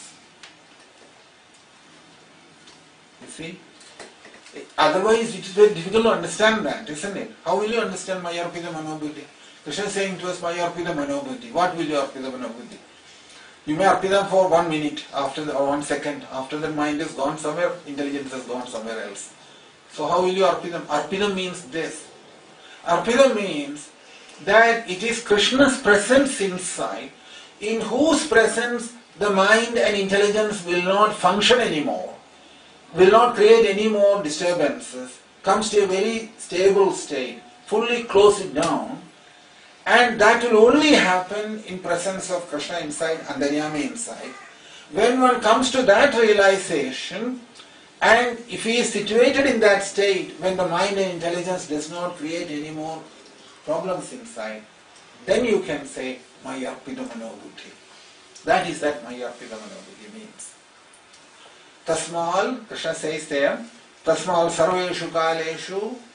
That verse is not so simple as we think about it. We may think that Tasmal Sarveshu Kaleshu Mamanasmara Yuddhya Maya Arpita Manobuddhir Mama Veshyasi Asamshaya, he says. It only becomes Maya Arpitam only when this, in other words, when self is realized. That's when it happens. When the self is realized, Maya Arpita Manobuddhi. Then there is no mind, there is no buddhi functioning anymore. That is that state. Mama Veshyasi Asamshaya. That's the way it has to be taken. Because here, you can see here, that in the presence of the soul, that means if this knowledge, what Krishna has spoken here, if you continuously pursue that throughout life, always conscious of that fact, after a while, mind and intelligence will calm down. It will withdraw from the world. When you come to identify with the self as the soul, only when self-realization happens. The more we move away from the mind and the body, and identification with the self becomes firm, at that point, mind and intelligence will withdraw on its own. So, if you ask the question, will the person won't be crazy then? That question will come. No, we won't get crazy, but at one point you will know that this brain and mind, everything, that it comes to one center where it's operating from, that you have touched the center. That's the main thing. So, but if you analytically still analyze a person, there will be brain in that person, but it won't be working anymore. It won't be working anymore. And similarly the same will be the mind also. The whole spiritual life is moving away from the mental platform and the intellectual platform to the spiritual platform. One great personality, Padmapada Acharya, he had a problem. What was the problem? He was the personality who sang the famous Lakshmi Narasimha Stotram, and Narasimha Murthy appeared for him and protected his spiritual master at that time. This Padmavada, at one time, somebody gave him something, some fruit from some tree in the forest, and he became crazy. Because of there are certain fruits in the forest which you take it will make you crazy. So in that crazy state, he goes to his spiritual master. Spiritual master says to him, don't worry about it.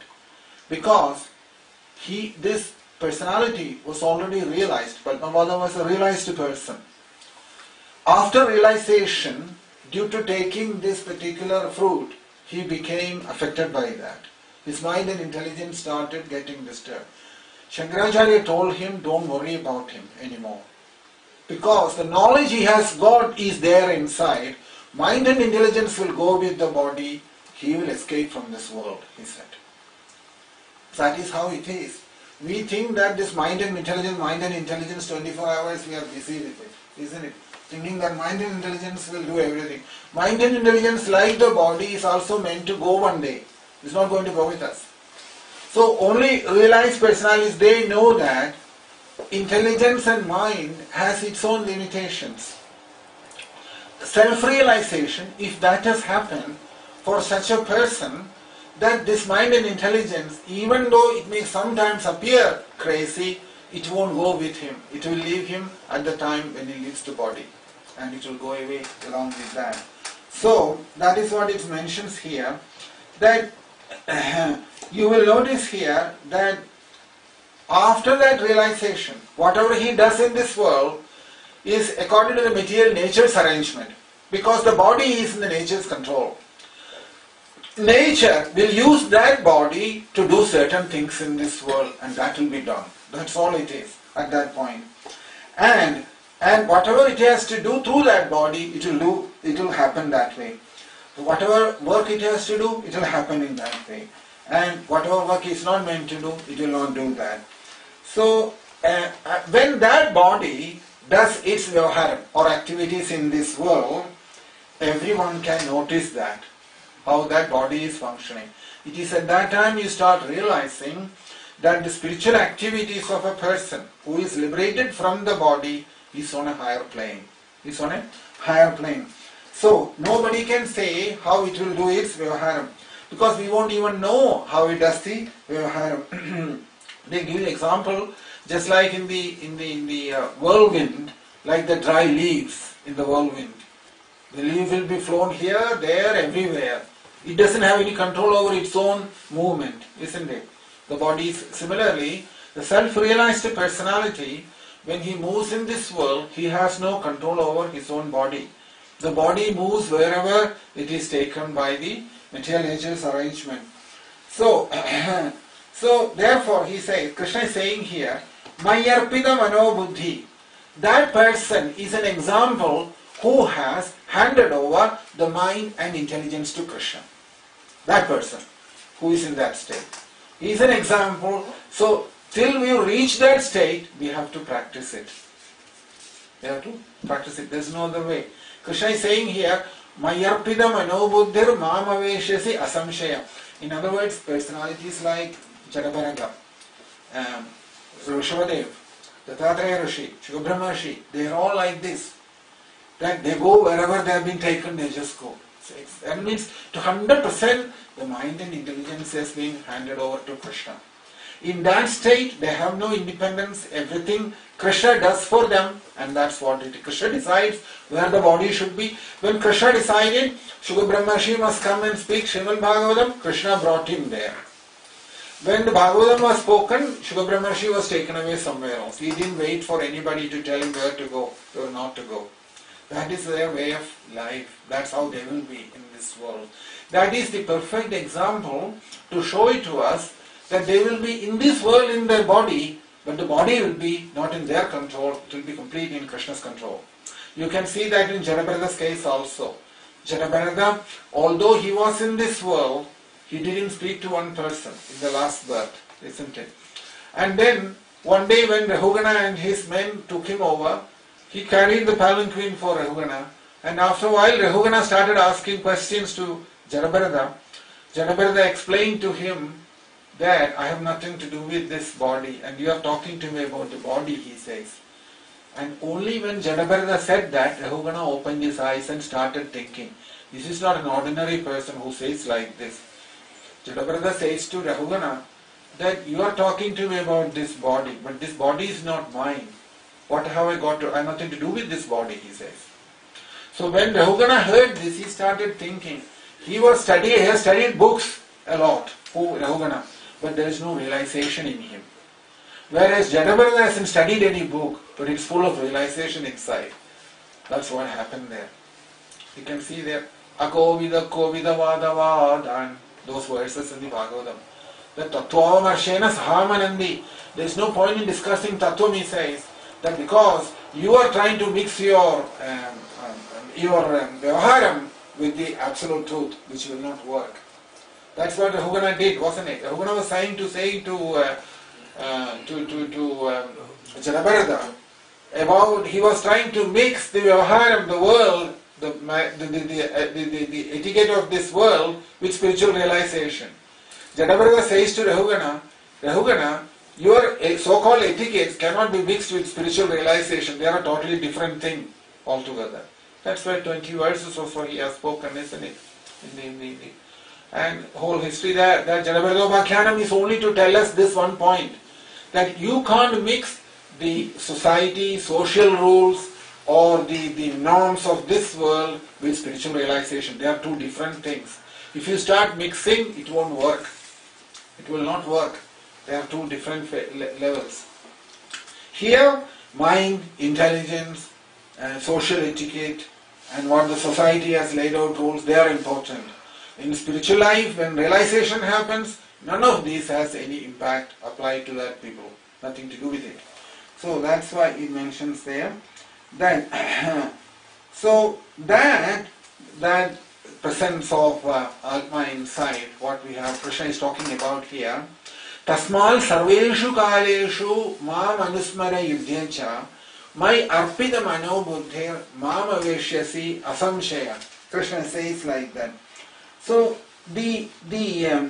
till we get to that stage that the mind and intelligence is completely surrendered to Krishna, abhyasam or practice is necessary. What is that abhyasam practice is? Practice is this, that able to recognize Krishna's presence inside. That is abhyasam. That is the abhyasam. In other words, in a different ways he is addressed. Nischala Tattvam he is called, isn't it? So, where the mind takes birth, where the mind sustains, and eventually where the mind dissolves, that place, that is where it is present inside, isn't it? So, that is what mentions the Hridstale mentions there, that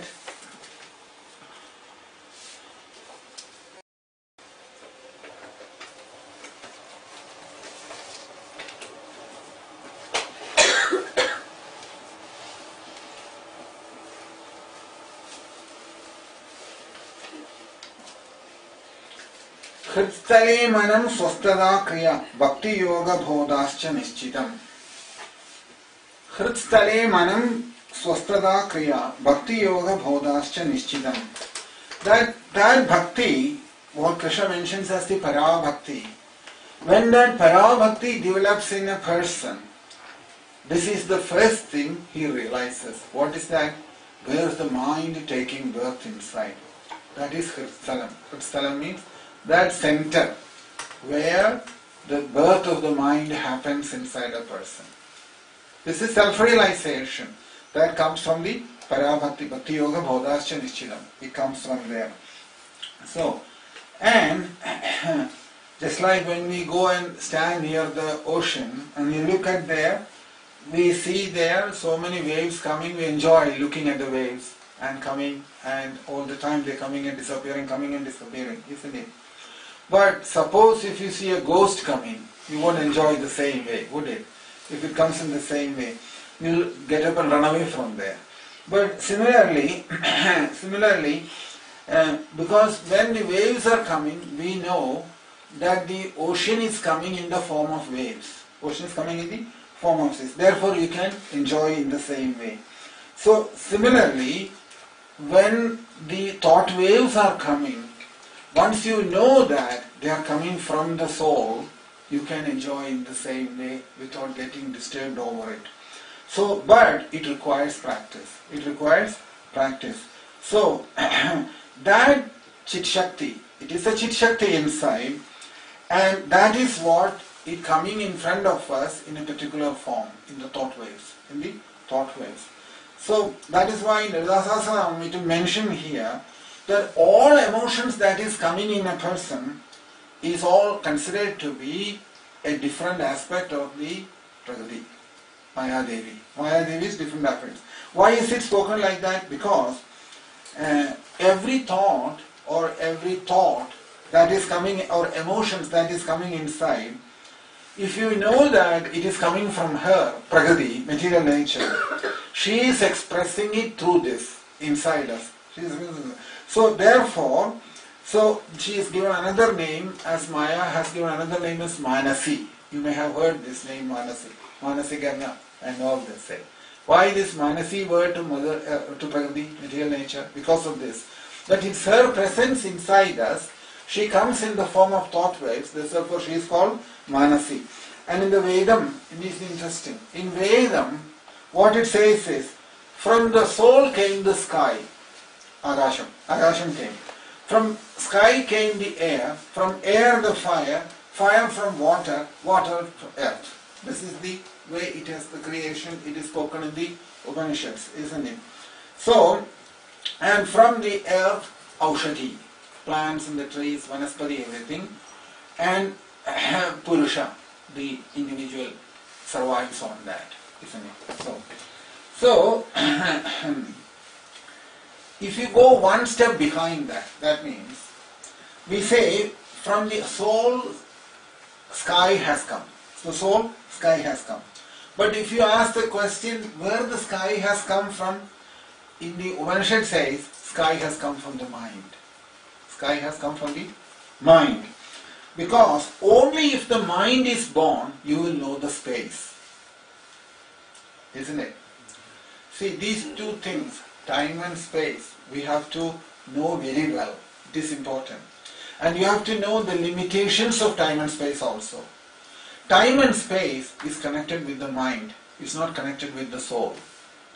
When we move to spiritual life, when we take spiritual life very seriously, then the time and space cannot be of much help to us. Cannot be of much help to us. We have to know how important they are, and we have to know where to leave them also. If you don't leave them, they will put a limitation inside in spiritual life. We are trying to identify with our pure nature. What is that? Spiritual nature, isn't it? Soul. And what is the nature of the soul? Eternal, full of bliss, full of knowledge, or pure, fully conscious, always liberated, and eternal. Nityam, Shuddham, Buddha, Mukta, Suryuva. Upanishad puts it that way.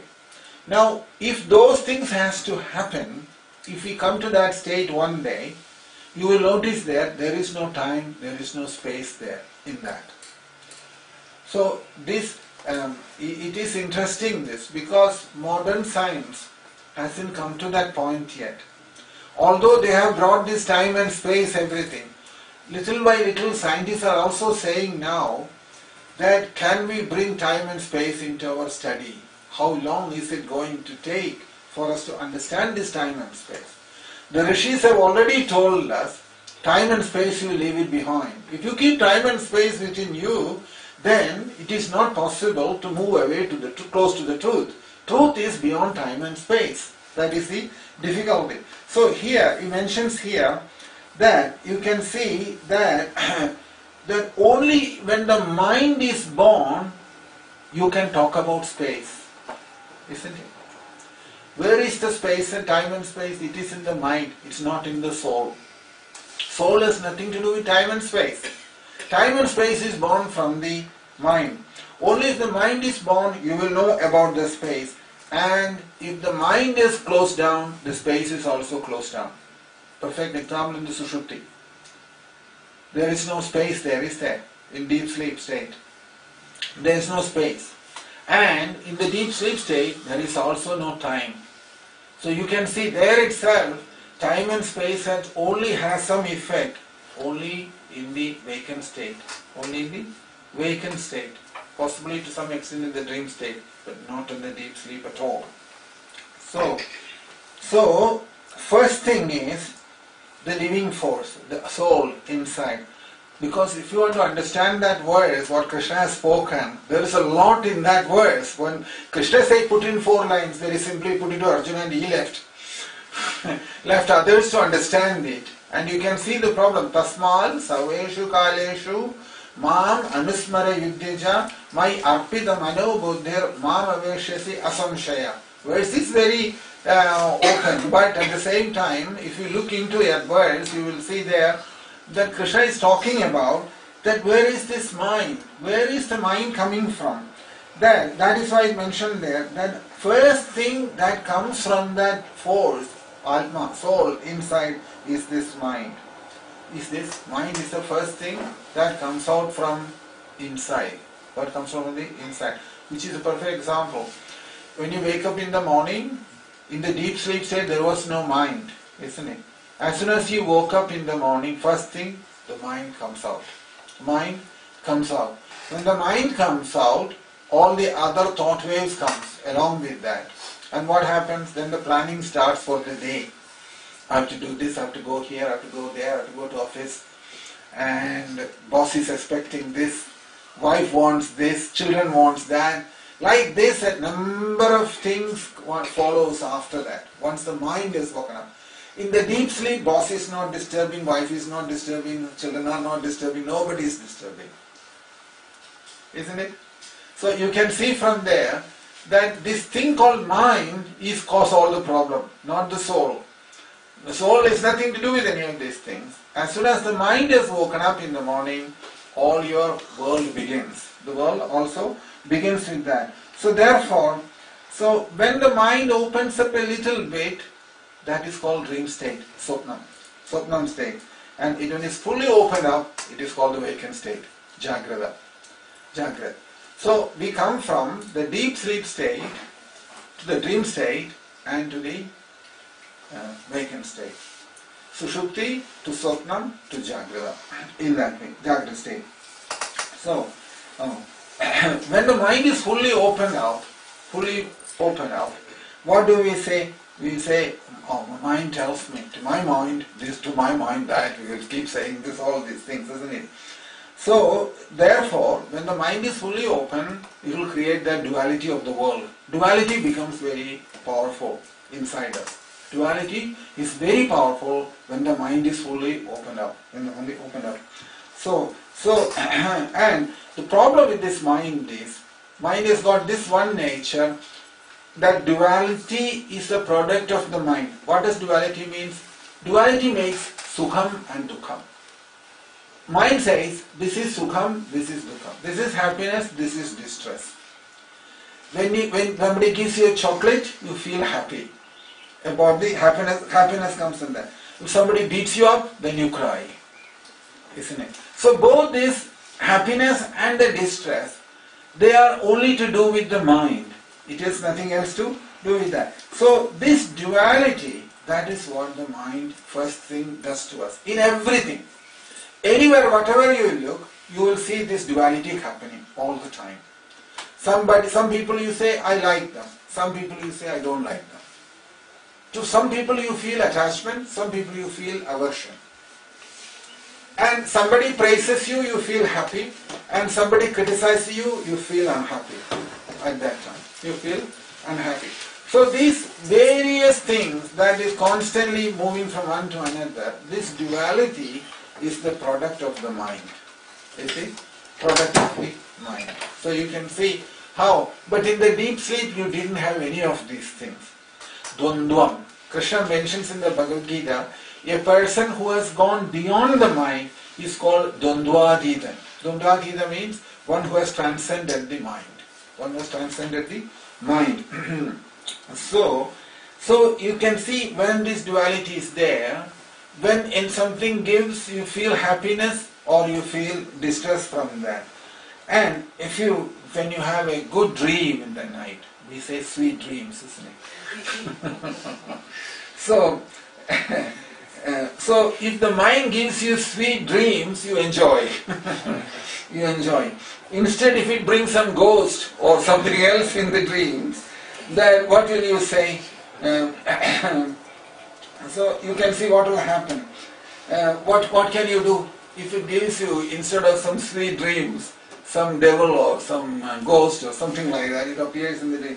So, so you can take it that even in the dream state where the mind is active, if you are having sweetness there, there will be some bitterness also.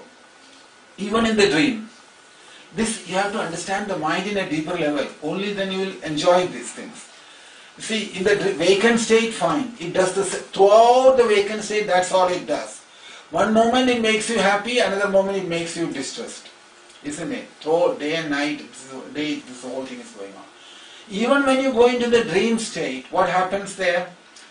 The mind is playing the same game.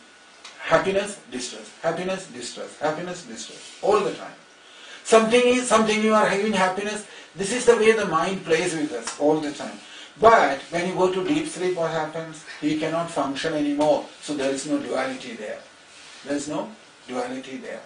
That is why Krishna is saying there, that mind and that intelligence, which is like a sidekick for this mind, who is standing there to do what he wants it to do, these two, if they don't come under this perfect understanding that I have nothing to do with them, it is a force that has come from the Chit Shakti which will play its game and it will go, I am separated from that. Behind all these things, the presence of the soul that is allowing these things to happen.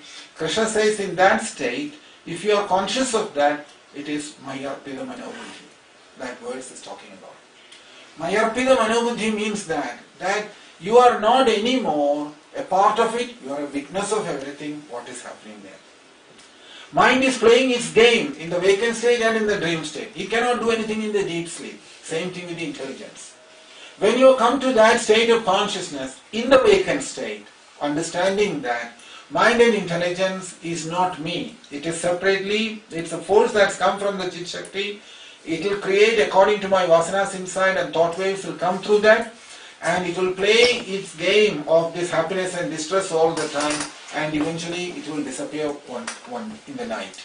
If I come to understand that, if I am situated in that state all the time, Krishna is saying, Mayarpida Manobuddhi. That's that realized state, that state of consciousness at that time. That's what Krishna is saying there. So, you can see here that if there is anything you are feeling attachment or happiness from anything, you can take it, there is on the other side also will come. It has to work like that only. In the absolute level, there is no sukham or there is no dukham, or happiness or distress. Neither of them exist in the absolute level. But once you come to the mental platform, these two things do exist: happiness and distress. Happiness and distress. That is why, if you remember, in the Srimad Bhagavatam, when talking about the Tattvam, what is Krishna? It says, Sudha Shavanada Samvadam, if you read in the first canto, it says, Vadanti dat tattvavidam tattvam yajnanam advayam, he says. Advaya jnanam. What does Advaya jnanam means? Non-dual. Non-dual means it is gone beyond the duality. Non-dual. Tat yajnanam advayam. Krishna is that.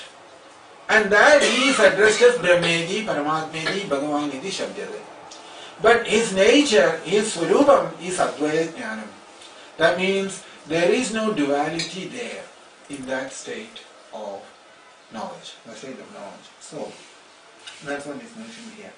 So, from that, Antaryami comes these forces. Antaryami, Chit Shakti, can say the same way. These forces come.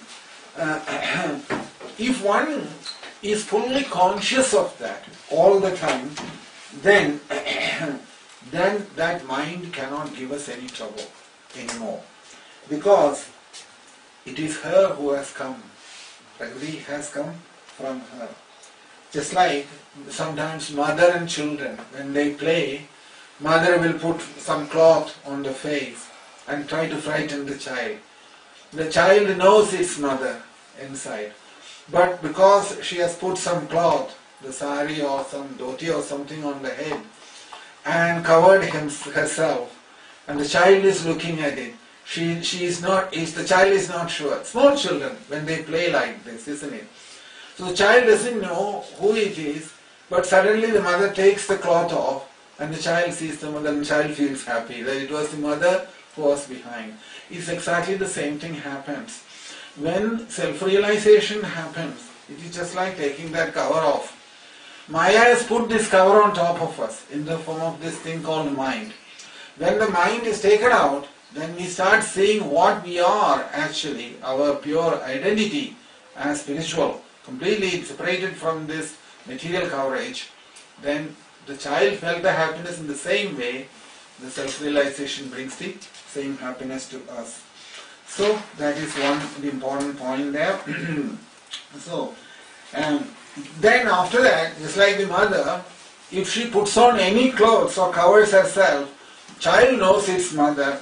Therefore, the mind, in whatever dress it puts on and comes in, the person knows that it is the same Chit Shakti who is dressed up like this form of the mind and playing this role. So, in a few days' time, he will come to know that the powerful Sankalpa Shakti, that's what it's called. That means the mind has got this capacity to imagine things. And due to imagination, it develops a certain strength in certain direction, isn't it? That's called Sankalpa Shakti. So that Sankalpa Shakti will go from the mind. Normally what happens to us? With our mind we think about certain things and get frightened about that. Or we feel happy about something. These are all the Sankalpam, that is the thought waves that's creating inside the mind. But once we have understood the nature of the mind, that it is coming from the soul, from the Chit Shakti, an energy that has come out, and it is acting according to the thought waves that's coming, but I have nothing to do with it. It comes and it plays its role and it goes away in the deep sleep state. When we realize that, what will happen is that the place where it has come from, all the acharyas are telling us that the source where it has come from, it is to the same source, it goes back in the night. In the deep sleep state, where is the mind going? It goes back to the same place where it came from. Same thing happened with the intelligence also. Where it came from, it goes back to the same place. So Krishna is saying here that a person, intelligence and mind, when he realized the tattva, that both the intelligence and the mind has come from the soul, and one who has learned that it is going back to the soul, to the same source where it came from, and one who lives in this world in that way, that person, Krishna says, Mam aveshyasi asamshaya. He will come back to me.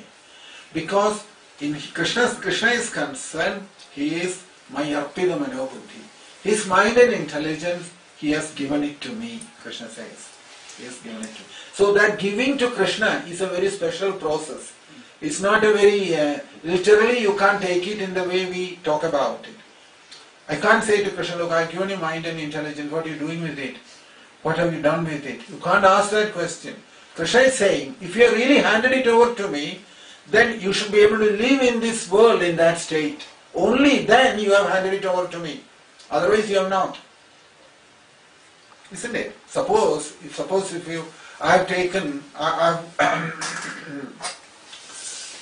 you have handed over something to somebody, means what? Then it is the person who has got it. It is his property then. So similarly, mind and intelligence, if once it is handed over to Krishna, then whatever Krishna does with that mind and intelligence, we should be able to accept it without any complaint. Only in that state you can say you have handed it over. That's what Krishna is saying there. In other words, complete surrender. In simple terms. Total surrender. That is what it is. It means. So, mayarpidam anobuddhir mamaveshyasi asamshaya. Sadhana and all that only up to a limit. After sadhana, there is a lot of things to happen otherwise. Sadhana and all is to bring us to this understanding. Somehow or the other, to understand that we have to surrender to Krishna. But surrender is the process that makes things happen in spiritual life, nothing else. So that's what the point he is saying here. So Mamaveshya Samshaya, Krishna says here, he'll come and happen to him. He says no doubt about that, no doubt about that. Because, because the reason is, you are there.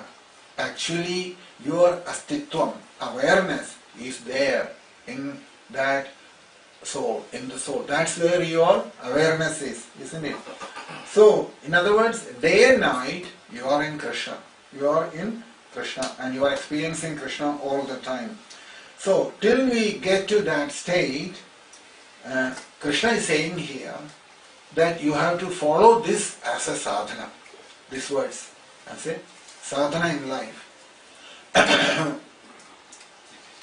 There are so many sadhanas in the Bhagavad Gita mentioned. Chanting Hare Krishna is the first step.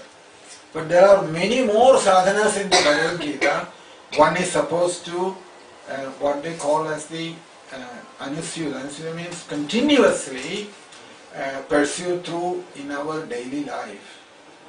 Bhagavad Gita is expecting that. Krishna is talking to us. And this is one of the sadhana mentioned in this chapter. Tasmad sarveshu kaleshu mam anusmara yuddheja my arpita mano buddhir mam aveshyasi asamshaya. That is that sadhana. Sadhana is this all time, means always. Always. Not in the future. You should not worry about what happened in the past. Past is gone. That is all in the memory now. Some people you can see in life, they'll be thinking about the past, oh, I did so many wrong things, I'm going to suffer for that. And all. That's all useless now, talking about. Isn't it? Analyzing the past, waste of time. That is all in the memory. Future is all imagination. Nobody knows what will happen in the future. It's all in imagination. We are imagining some things will happen, something will happen. That's no meaning. So, genuinely speaking, actually time is only present. Right now what we are doing, that's important. We don't have to worry even tomorrow, after an hour from now what we do is not important. Right now what we are doing, that's important.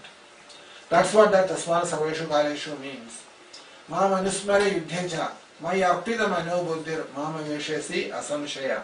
That Maya Arpita Mano Buddhi, Sarveshu Kaleshu is what is expected. If that happens, Krishna is saying he won't come back. He won't come back. So, that in Shastram they use the word as Anusandhanam. Anusandhanam means constantly living in that state. That is called Anusandhanam. And so, if you do like that, if you do it like that,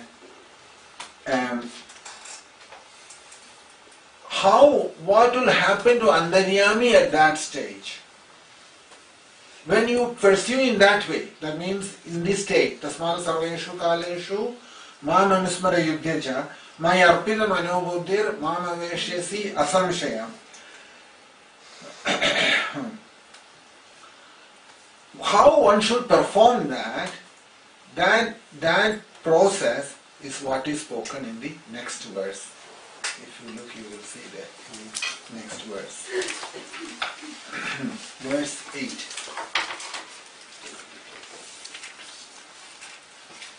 After knowing that the mind and intelligence, everything has come from Antaryami or Chit Shakti, it has come up from there, it is being maintained by that Chit Shakti or Antaryami there, and eventually it goes back to the same Antaryami. Keeping this perspective all the time and pursuing that all time in our thoughts and living like that, Anusandhanam it is called, and that Krishna, that is Krishna, that pursuing that, and that Krishna is present inside us Antaryami. Inside us Antaryami. One has to meditate in that way. And that is the next verse. Let's look at that. That is what that Abhyasam, Krishna is mentioning there as Abhyasam. You will notice there the word Abhyasam.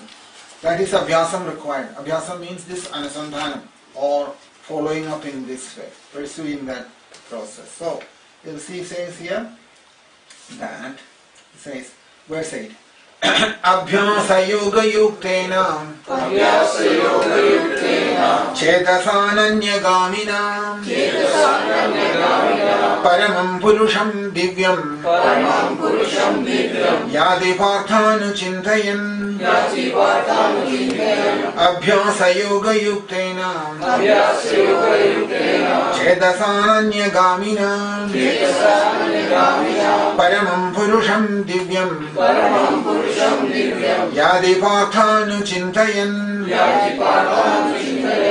Abhyasa yoga yuktena Chedasa ananya gaminam Paramam Purusham Divyam Yadi Partha Anuchintayan, he says. So this last verse Krishna spoke, which one? Tasman Sarveshu Kaleshu Mam Anusmara Yudhecha Mai Arpida Manobodhir Mama Veshyasi Asamshaya. That verse is, how does that happen? That is this verse is talking about. He says here, he who meditates on the Supreme Personality of Godhead, his mind constantly engaged in remembering me, undeviated from the path, he, O Partha, Arjuna, is sure to reach me. He says, is sure to reach me.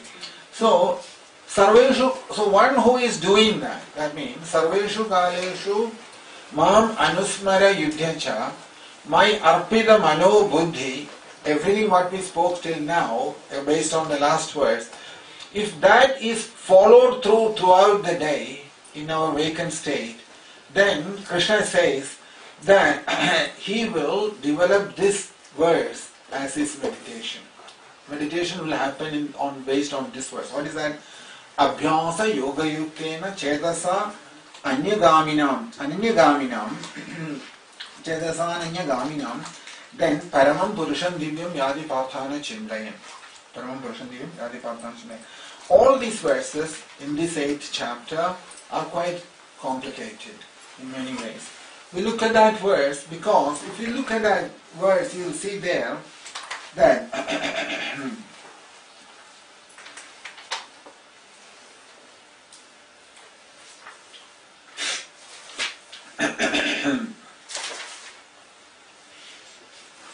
Abhyasa yoga yuktena.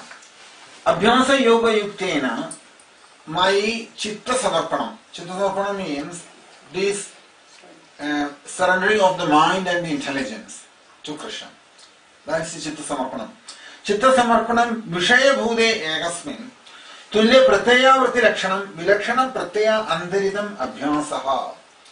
He says that we have to separate the mind from sense objects on the one side and constantly on this understanding that the mind and intelligence are two forces that has been generated from the soul. From the soul they have been born. And continuously if you meditate that is what Krishna says is abhyasam. Abhyasam is that. Abhyasa yoga yuktena chedasa ananyagamina. So, tulya pratyayavati lakshanam vilakshana pratyaya andaridam abhyasaha. Sacha abhyaso yogaha tena yuktam tatra eva vyavatam yogina chedaha tena chedasana anugaminam na anyatra vishayandari gandham shilam asyaha. So, and Krishna says that abhyasam itself is yogam. Abhyasam itself is yogam. So, one whose mind is completely absorbed in this yoga system, Krishna says normally it will not go into any other direction. It will not get attracted to anything else in this world. Because he has taken Krishna's words very seriously, injunctions in the Shastram seriously, and the words of the spiritual master also, and due to this constant interaction of the Shastram and spiritual master's instructions inside, his mind will never go in any other direction. Because due to Bhagavad Gita, we understand that these two energies, mind and intelligence, has come from the soul. And the spiritual master's instruction is also that to see that the mind and intelligence has no independent function. They function in such a way that you are not a part of that. You are separated from that. You are a witness to the activities of the mind and intelligence, and knowing well that they have come from the soul and they will go back to the soul. And to situate it in that state all the time, completely unaffected by the mind and intelligence, that he says like that, he will come back to me. Paramam Purusham Divyam Yadi Parthana Chintayan. Krishna mentions there. That Paramam Nirdishayam Purusham Divyam Divisurya Mandale Bhavam Yadi Gachadi He Partha Anya Chintayan Shastram Acharya Upadesham Anudhyayan Iti Etat. So here you can see that Anya Vishayam is a Chedasa Ananya Gamina. Anya Vishayam, the mind doesn't go. Mind does not go to Anya Vishayam, because if this has become a meditation inside, the mind will not go to Anya Vishayam, will it? Suppose if you know that the mind is coming, intelligence is coming, the source is the soul, and you also notice that when you wake up in the morning after the deep sleep state, the mind has, that means every moment you are staying away from the mind and you are observing your own mind all the time. The birth of the mind, the activities of the mind, and the disappearance of the mind throughout the day. If you do that, what will happen? At no point in time, your mind will not have any attraction towards sense gratification. You cannot, because you are constantly alert over that, isn't it? So, that time you realize is that he does not see anything outside separately existing from the mind. There's only one vastu. And in that vastu, as you keep on fixed up in this state, it becomes firm inside. Then Krishna says it goes like that. Parama Purusha Samyati, he mentions that. He says there, Abhyasa Yoga Yuktena Chedasananya Gamina Paramam Purusham Divyam Yadi Partha Anuchindayan. That is the word he has mentioned there. That Parama Purusha, you will be able to come back to the Parama Purusha, Supreme Person. Supreme Person. So that is one understanding of that words. Another understanding is that if you have understood Krishna as Antaryami inside, as the Super Soul who is present inside everyone, or in other words, suppose another form of Krishna, one has performed the meditation in that form, that form also, Devada Rupam, in that particular form, that you will go back to Krishna through that form closer to him. That is known as, in the Bhagavatam mentioned as Kramamukti. Kramamukti means gradual liberation. Gradual liberation. Two kinds of liberation is discussed in the Bhagavatam. One is called instantaneous liberation, other one is called gradual liberation. Why these two different types of liberation? Because some people, they do not want to go back to the spiritual world straight away. They want to visit all other places before they get back. Like we also do that, isn't it? Suppose you go to America, or suppose you are in Washington, D.C. You may say, let me also go to New York if I can make a trip to New York. Or go to Boston or a few places more. If we can cover that all in the same trip, we will do that, is it not? In the same way, some people before they go back, free themselves from this material life and spiritual world, go back to the spiritual world. On the way, they want to know what's going on in other places, in the heavenly planets or the lower planetary systems. If they have desire like that, that's also, therefore, this Krama Mukti or gradual liberation is given to them. But highly realized personalities, they have instantaneous liberation from this material existence. So this in these verses from now on, it's all about this Krama Mukti, gradual liberation. And in the next chapter is what is called Satya Mukti. Satya Mukti means instantaneous out from here. So that is the difference between chapter 8 and chapter 9. In chapter 8 is all the gradual way how the soul can leave the body and eventually go back to the spiritual world. So, so that gradual thing is Krishna is going to talk about it. You can see here that yogis also, through their practices at the time of death, that how they bring the prana inside through the different nadis, they take it up, isn't it? And they bring it up and eventually discharges through the sahasraram, it leaves. That is the process or the Ashtanga Yoga system. So nowadays, people, if you say this to anyone, that the yogis have a process like that, they could do such a thing, they will find it very difficult to believe that. But there were yogis, great personalities who have done that, who are able to leave their body in that way. But in this 8th chapter, Krishna touches all that a little bit. Little bit he touches all that. But the goal is not that. That's not what Krishna is going to talk about in this verse. The yoga process of leaving the body. But sometimes you will see in this chapter, Krishna is touching that also a little bit here and there. So, the goal, as far as Krishna is concerned, that how that bhavam, that means that realization which will come permanently to us, that will come to us. So all those things you can see in the coming verses. How to bring that mood or that bhavam inside us. Krishna uses that word bhavam here. Abhyasa yoga yuktena chedasa ananyagamiyam prahadim purusham divyam yadi parthana chintayan. So that chedasa means that. Chedasa ananyagamiyam. Inside, how you will develop that realization in such a way that it remains permanent inside. Not through the yoga process, through the process of this realization of this knowledge, what Krishna has spoken about in the last verse. That's why that verse is important. Tasmad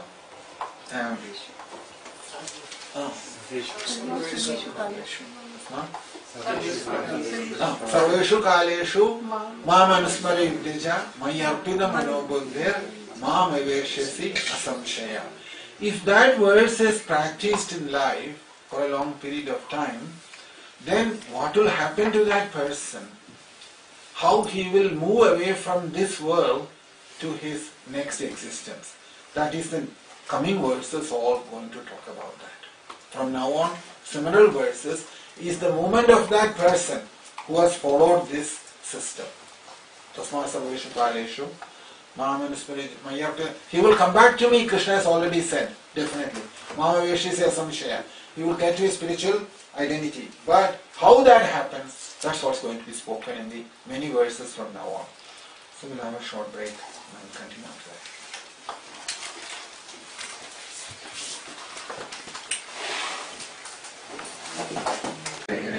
Hare Krishna, Krishna Krishna, Hare Hare. Hare Ram, Ram Ram, Hare Hare. Hare Krishna, Krishna Krishna, Hare Hare. Hare Ram, Ram Ram, Hare Hare. Hare Krishna, Krishna Krishna, Hare Hare. Hare Ram, Ram Hare Hare. Hare Krishna, Krishna Krishna, Hare Hare. Hare Ram, Ram Hare Hare. So, Krishna says to Arjuna, Tasmal sarveshu kaleshu mam anusmara yudhyacha my arpina manobuddhir mam aveshyasi asamshaya. That was the last verse we saw. He says there, because of that, whenever Krishna says tasmad, there will be behind it, there must be a reason behind it. Therefore, he says, that means there must be a reason behind it. So, that reason he has spoken in the verse before, previous verse. What is that reason? What he mentioned in the previous verse? What's that? Yam yam bhavis paran bhavam. That's the reason. Yam yam bhavis paran bhavam tejat can be kalaivaram. Tantam evedi kaundeya sada tadbhav bhavita. In other words, whatever thoughts are coming out at the time of death comes in, accordingly, the next form of the body. Therefore, the next verse. Because it is like that at the time of death, whatever thoughts are coming in, Yamyam Bhavi Smaran Bhavam, whatever smarana or memory, remembrance of, those bhavam inside, and if we leave the body in whatever thoughts at that time, Tejatyande Kalaivaram, if you leave the body at that time, Tam Tam Evedi Kaundeya, Arjuna, you will take that form, Sada Tad Bhava Bhavida. That bhavam will beside that body in the next life. He said. Therefore, the next verse. Therefore, tasmal sarveshu kaleshu mam anusmara yudhyacha mai arpita manobuddhir mam aveshyasi asamshaya, he said. Isn't it? Yeah. So, yam yam vavis paran bhavam, he mentions there, whatever you remember, whatever memories, thoughts comes to you at the time of death, tam tam evaidi. Tam tam evaidi. That means according to the sankalpam inside, according to the imaginations inside, that what will happen is that at that time, because all the sankalpam thoughts happens in the mind, isn't it? Happens in the mind. So the mind will take a form at that time based on that sankalpa. The mind takes the form first. Mind takes the form first. And so in order that our swarupam means our pure identity, spiritual identity, in order that has to come up, wake up, then all other sankalpam has to go. We have one sankalpam inside about ourselves. That's our original sankalpam. In order that original sankalpam of what we are, pure spiritual identity, in order that to manifest, the other sankalpam, what has come inside, all must leave. All must leave from inside. In order to do that, that's why they say nischalata. Nischalata means no movement anymore. Nischala tattve jivan mukti. Isn't it? Salsangatve nisangatvam. Nisangatve nirmohatvam. Nirmohatve nischala tattvam. Nischala tattvam means that all other sankalpam goes away from inside. Mentions many times in the Bhagavad Gita. Sankalpa prabhavan kaman, Krishna says, somewhere in the 6th chapter, I think. All sankalpam must go inside. Why? If sankalpam is there, the mind will take that form based on that sankalpam. So when all the sankalpam leaves away, then you are what you are. Your original identity, natural identity. That's what it is there. So when my thoughts comes into the mind, our shraddha, our attention, that it will go away from our pure identity, from our real nature, what they call it as Brahmsham. Brahmsham means a immediate fall down from that. You fall down from there. And the Shraddha will go towards the thoughts. Towards the thoughts. So, the thoughts, what is their nature? How will you give a form to the thoughts? Thoughts have got two different forms. One is Ragam and the other one is Dvesham. Ragam, Dvesham is the Rupam or the form of the thoughts. Every thought if you take, and you can see that either it is Ragam or it is Dvesham. Some things I like, so it is Ragam. Some things I don't like, so therefore it is Dvesham. Either it is attachment or it is aversion. One or the other. The thoughts can only take these two forms. No other thoughts there. One will be through attachment, other one will be through aversion. In one way or the other. So whenever we are operating in this world, while working, continuously there will be attachment and aversion in there. In whatever we are doing, there will be attachment and aversion will be there. So in order that our attention don't go into these thoughts and to stay in our Swarupam and able to work in this world. That's what Krishna is talking about. That second line, Mam Anusmara Yudhyacha, means that without our thoughts, not our attention, not Shraddha, not going into the thoughts, but being always situated in our identity, spiritual Swarupam, and able to work in this world, that is what that Mam Anusmara Yudhyacha means.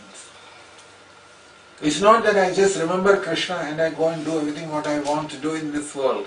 That's not allowed. That's not Mam Anusmara Yudhyacha. And if somebody asks me, I say to him, look, I'm just following Krishna, what Krishna has told me. He told me, you remember me and do what you want. Just remember me.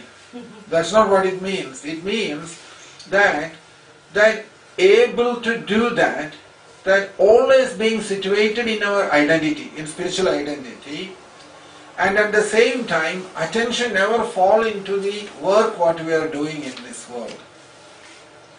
Able to function that way. Attention is all. Shraddha is in Krishna. Vyavaharam is in the world. That state. That is what Krishna is talking about there. That second line, Tasmal Sarveshu Kaleshu Mam Anusmara Yudhyacha. That means Vyavaharam will continue. Vyavaharam has to go on. Mind, body, intelligence, they all have to do the Vyavaharam. But Shraddha is in the soul. Shraddha is in the soul. That's the idea. Because we normally, the most powerful force, what Krishna has given us is Shraddha. Not mind, not intelligence. Shraddha is the most important thing. And that Shraddha comes from the soul direct. Shraddha comes from the awareness. From the soul direct it comes. Like the mind, like the intelligence, and another force that comes from the soul is this Shraddha. If this whole Shraddha, if you invest in the world, if you invest in the mind and intelligence and other thought waves, then you cannot do it. That is why Shraddha, Krishna keeps saying, Shraddhavan labhade jnanam. He says, isn't it? Why does he say that? Person who has got Shraddha, he will have realization, knowledge, in other words, realization, isn't it? So Shraddha, Krishna glorifies Shraddha a lot in the Bhagavad Gita, also in the Srimad Bhagavatam. Why? Because Shraddha is the only capital what we have. This is our capital, this Shraddha. We have God, everybody has a Shraddha, but what happens is, it gets scattered in the world, in all the other rubbish things. And the Shraddha, what is meant for self-realization, it got completely distributed in all other things, and finally, when you want it for self-realization, it's not there. It's not there. That's why we are all stuck in this situation. From all the Shraddha was invested in the family, invested in the university, invested in the workplace, and invested in all other places which was waste distributed. Because the capital is limited. Everybody has only a certain capital, Shraddha. That Shraddha, if you go and scatter it around everywhere else, when it comes to spiritual life, that is why when we read Bhagavatam and Bhagavad Gita, we are finding it so difficult. It's because of this only. Because all the Shraddha has gone in the world. All the Shraddha has gone into all other rubbish things in this world. And then we are saying, oh, Bhagavatam is not very clear to us. Bhagavad Gita is not very clear because I think this requires some explanation. There's nothing much to explain. It is like that the way Krishna has spoken, that was most important thing. So here, if you take this word, Tasmal Sarveshu Kareshu Mamanusmara Yudhyacha, what Krishna says here, that continuous absorption in Krishna, in the soul, is important because whole Bhagavad Gita's message is in that verse. In that verse, Krishna says, remember me and fight the war. Remember me and fight the war. In other words, constantly pursuing Krishna inside without any distraction. That is necessary, and same time you have to do what you have to do in this world. Because karma, Krishna says here, there are two things in this world. Two things, you can observe this. And one group of people, they will be very busy with their karma in this world. They will forget about Krishna, isn't it? They will forget about Krishna. They will be very totally absorbed in the karma. There is another group of people who says like this, we can't do any karma, we are busy with Krishna. They can only remember Krishna, they can't do the karma. One group says, we can only do karma, we can't remember Krishna. Another group says, we can only remember Krishna, we can't do karma. Krishna says, both has to happen together. That is the Bhagavad Gita's message. You can't have one or the other. You have to have both. Both has to work. When both is happening together same time, Krishna says that is yoga. That is yogasthiti, he calls it as. So, here, so for the sake of remembrance of Krishna, if you leave karma, what will happen? That because karma vasana has not gone away from inside, that it will continuously disturb you. Suppose you have given up everything and taken to remembering, so I'm going to sit here and start remembering Krishna all the time. If I start doing that, but my vasanas has not gone away from inside, the impressions I have, what will happen is, in 2 minutes I'll get up from here. And immediately all that vasanas will come very powerfully from inside and drag me back into the world of work again. World of work again. So, so it will create the problems like that. So you can see some people, therefore they forget about Krishna and they try to only do in karma. They are completely absorbed in the karma. That's why we call them karmis, isn't it? We call them karmi. Who do like that? Call karmis. And karmis also make fun of us that they are devotees, bhaktas they are. Equally the other way also. We are busy with bhakti and they are busy with karma. So Krishna is saying neither of you are proper. You are both in trouble. One has got a problem with the karma, other one has problem with the bhakti. So it means karma with bhakti, Yes. keeping Krishna Yes. at the center, Yes. and then you do whatever you are going to do. Yes, yes. Whatever prarabdham has brought through the body, it has to get through the body. It cannot be stopped. And if you try to stop that, it will only complicate the issue because inside karma vasana is there. The impressions inside, in the subtle body. And they have to get an outlet to flow through. And that is why karma comes. When we have given a particular body, it is called a prarabdha shariyam. Prarabdham is this body. That means a certain karma has to get exhausted in this body.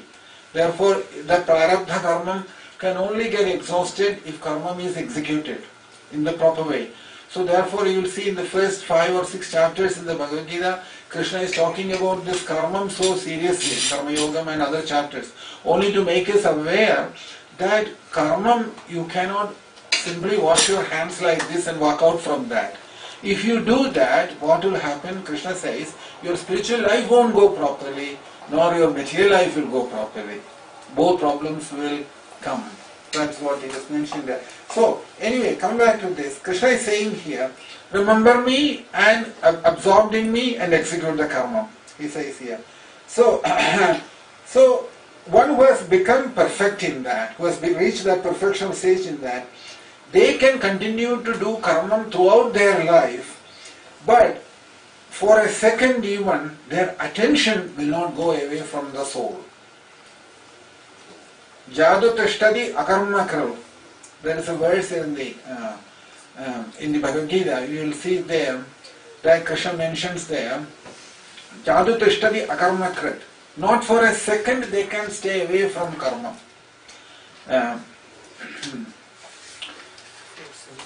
What is that? 417, I think. Is it? No, that's gonna come out of it. No, not that. Jagatishtatya karmakar. Forget that.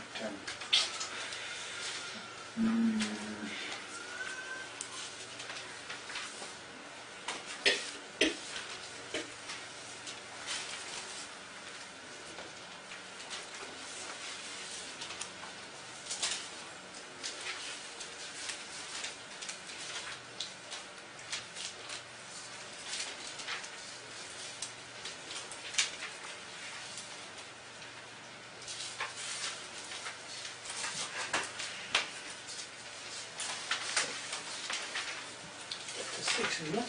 Chapter 6? I think a couple of questions. Anyway, we'll come to that later. So, so even for a second, Krishna is saying here that when there is Shraddha is in the soul. Shraddha is always in the soul. And they are, Krishna says, they are perfect. That means karma goes on in the world, but Shraddha is always in the soul. Shraddha is always in Krishna, in the soul. So they are perfect and they are karma yogis. In other words, without forgetting about our spiritual identity, those who are executing karma. Vidyaranya Swamiji talks about that in his in one of the books. What he writes there, he gives the example. You know, this women, they carry a pot on their head and dance, isn't it? You know, in villages they do that. They can carry a pot on their head and they keep dancing, but the pot won't fall. So they'll be doing all the dance according to music, they will dance, but all the time their attention is on the pot. Attention is on the pot.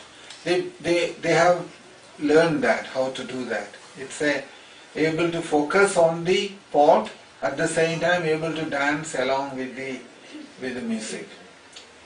There's a verse Vidyaranya Swamiji mentions about that. He mentions there that and they will make sure that the pot doesn't fall from the head.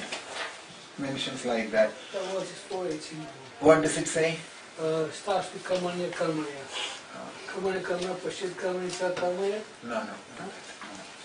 Jadu Tishtatya Karmakrit, that is the second line. The first line is So Buddhiman Rishi.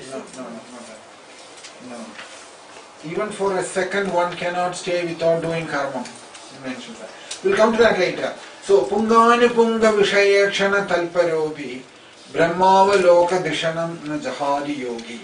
This is Vidyaranya Swamiji's statement. What he says there is Pungani Punga Vishayakshana Talparobi Brahmava Loka Dishanam Na Jahadi Yogi. Yogi is such Brahmavaloka Dishana. Brahmavaloka Dishana means self-realization. That self-realization process, he is always situated in that. But Punganupunga Vishayakshana Talparobi. At the same time, his attention will go even to the minute things in this world. Even the minute things, his attention will fall onto that. But at the same time, always in the state of self-realization. That is what is important. Many times we talk about many sannyasis, great personalities like that.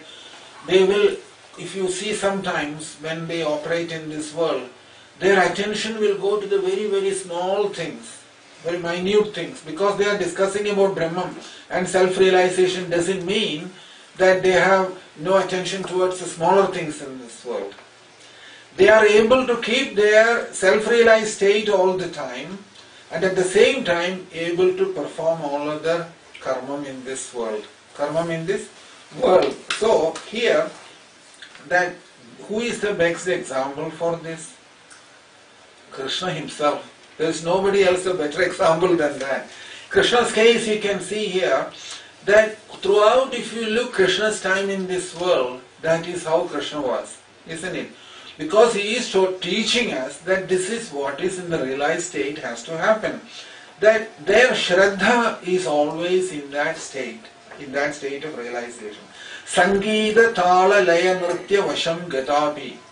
In other words, when these women are dancing with the pots on their head, according to the music, according to the beats, and according to the ragam, they are dancing, everything. Sangeeta Tala Laya Nritya Vasham Gatapi. They are completely acting based on the music, what is being performed, they are dancing. But at the same time, Maulista Kumbham Parirakshana Dihi Nadiva.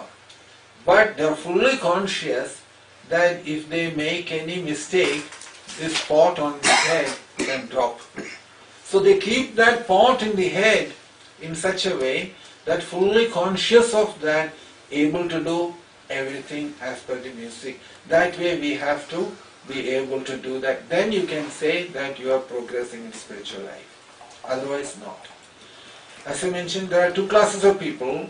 One group, they say we can't remember Krishna, they'll go and do their karma, whatever that comes through their life. They'll do it very well. And to their capacity, through their ego, they are doing that.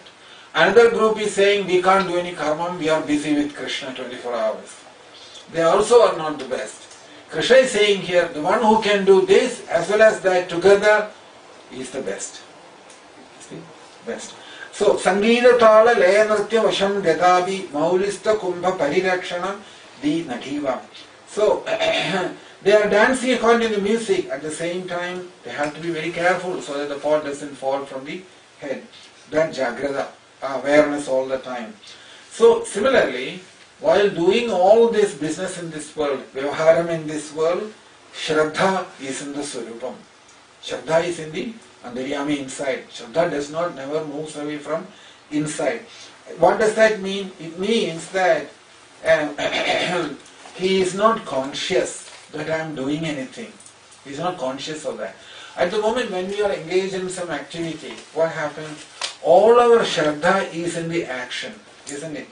So, so you can know, this may sound a little bit disagreement for many people. How can you do that if you don't put your Shraddha into something? How can you do the thing properly?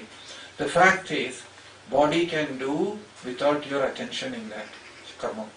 That you will only know when you realize the truth. Body will continue to do what it has to do in this world. What has to come through the body. So, karmam, body keeps doing in a very mysterious way. Actually what has happened is, we have gone and caught hold of the karma. And we started identifying with the karma. And now, just like the, remember this incident we mentioned before? That a man was standing near the river bank. And suddenly he looked into the water. He saw a blanket floating there in the water. So a nice blanket. So he told everybody who was there, he said, I'll go and get that blanket, he said.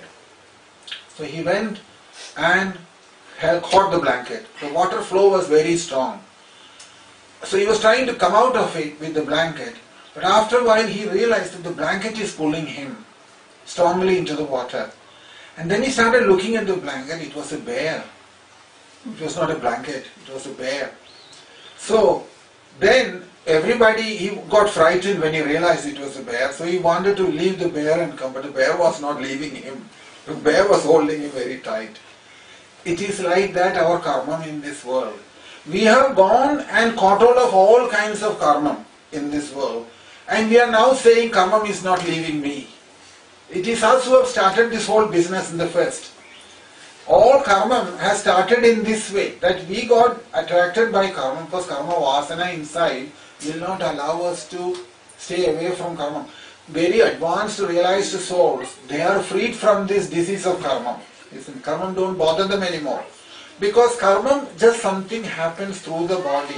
It's not due to your attention that the karma is happening. That is a misunderstanding, very much so. Because Krishna is saying here that karma can only happen through upadhi. That is the reason behind it. Upadhi means what?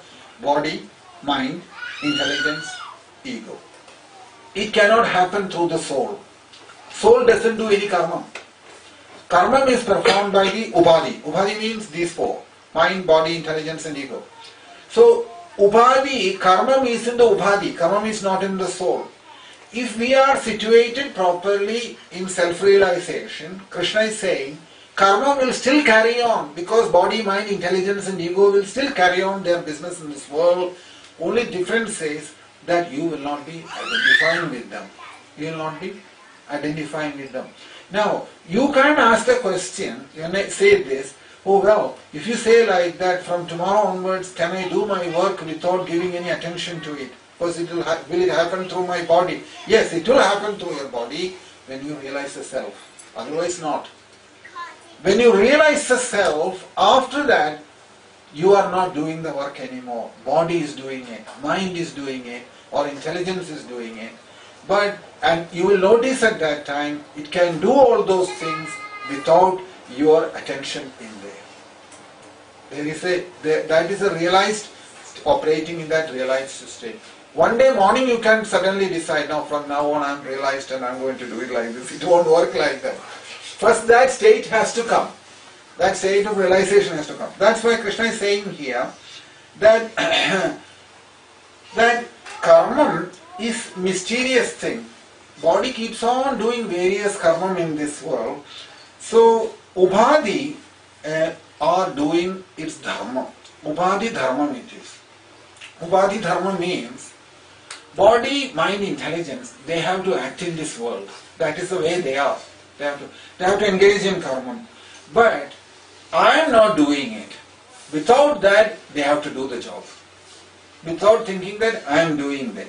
I am doing that.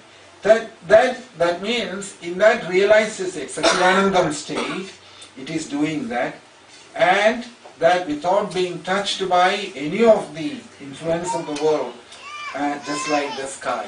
Just like the sky. Sky is in contact with the dust, with the clouds, everything. But they all come and go. It doesn't touch the sky.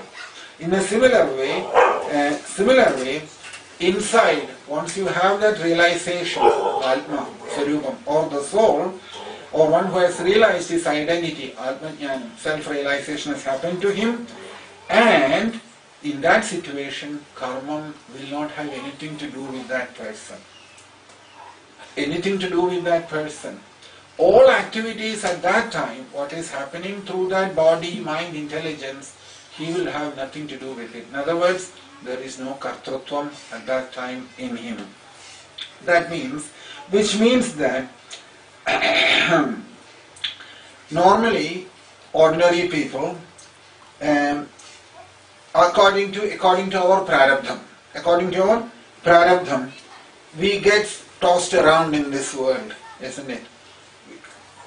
Material nature puts us in one situation, we work hard in that situation, then one day material nature pulls back everything from us, all our capacity to work, and then we are thrown into another situation, and you are always trying to survive in whatever situation the material nature has put us into. That's what we do in this world. Every time we are trying to survive there, in that situation. But in a realized personality, even though he may have been put into any situation, even though he may do many activities in this world, nothing will enter inside in him. The soul, because identification with the soul is so strong, that the whole problem comes when kartrutvam comes. Isn't it? Kartrutvam is the whole problem. Kartrutvam means what? Identification, I am the doer. I am the doer. This I am the doer, once it's gone from inside, then there is material existence is over. Material existence is over.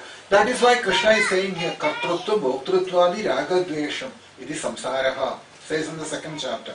Samsara means these four things. Kartrutvam, Bhoktrutvam, Ragam, Dvesham. Four things. From Kartrutvam and Bhoktrutvam, I am the doer, I am the enjoyer, comes attachment and aversion. Attachment and aversion comes from there. Therefore, because he is doing in that way, whatever comes through him at that time, it will be perfect. Because those karma, what he is doing at that time, is executed without any attachment. Therefore, it will be perfect. Krishna is saying this. Any karma that is executed without any attachment or aversion inside, without I am the doer, I am the enjoyer, that karma is perfect. Why is it perfect? Because that karma is complete. It does not create another karma vasana. Krishna's point of view, a karma is perfect if it does not create another vasana inside. Not that how good the karma is. Normally, when any karma done in this world, we say somebody has done, he's done a good job, we say.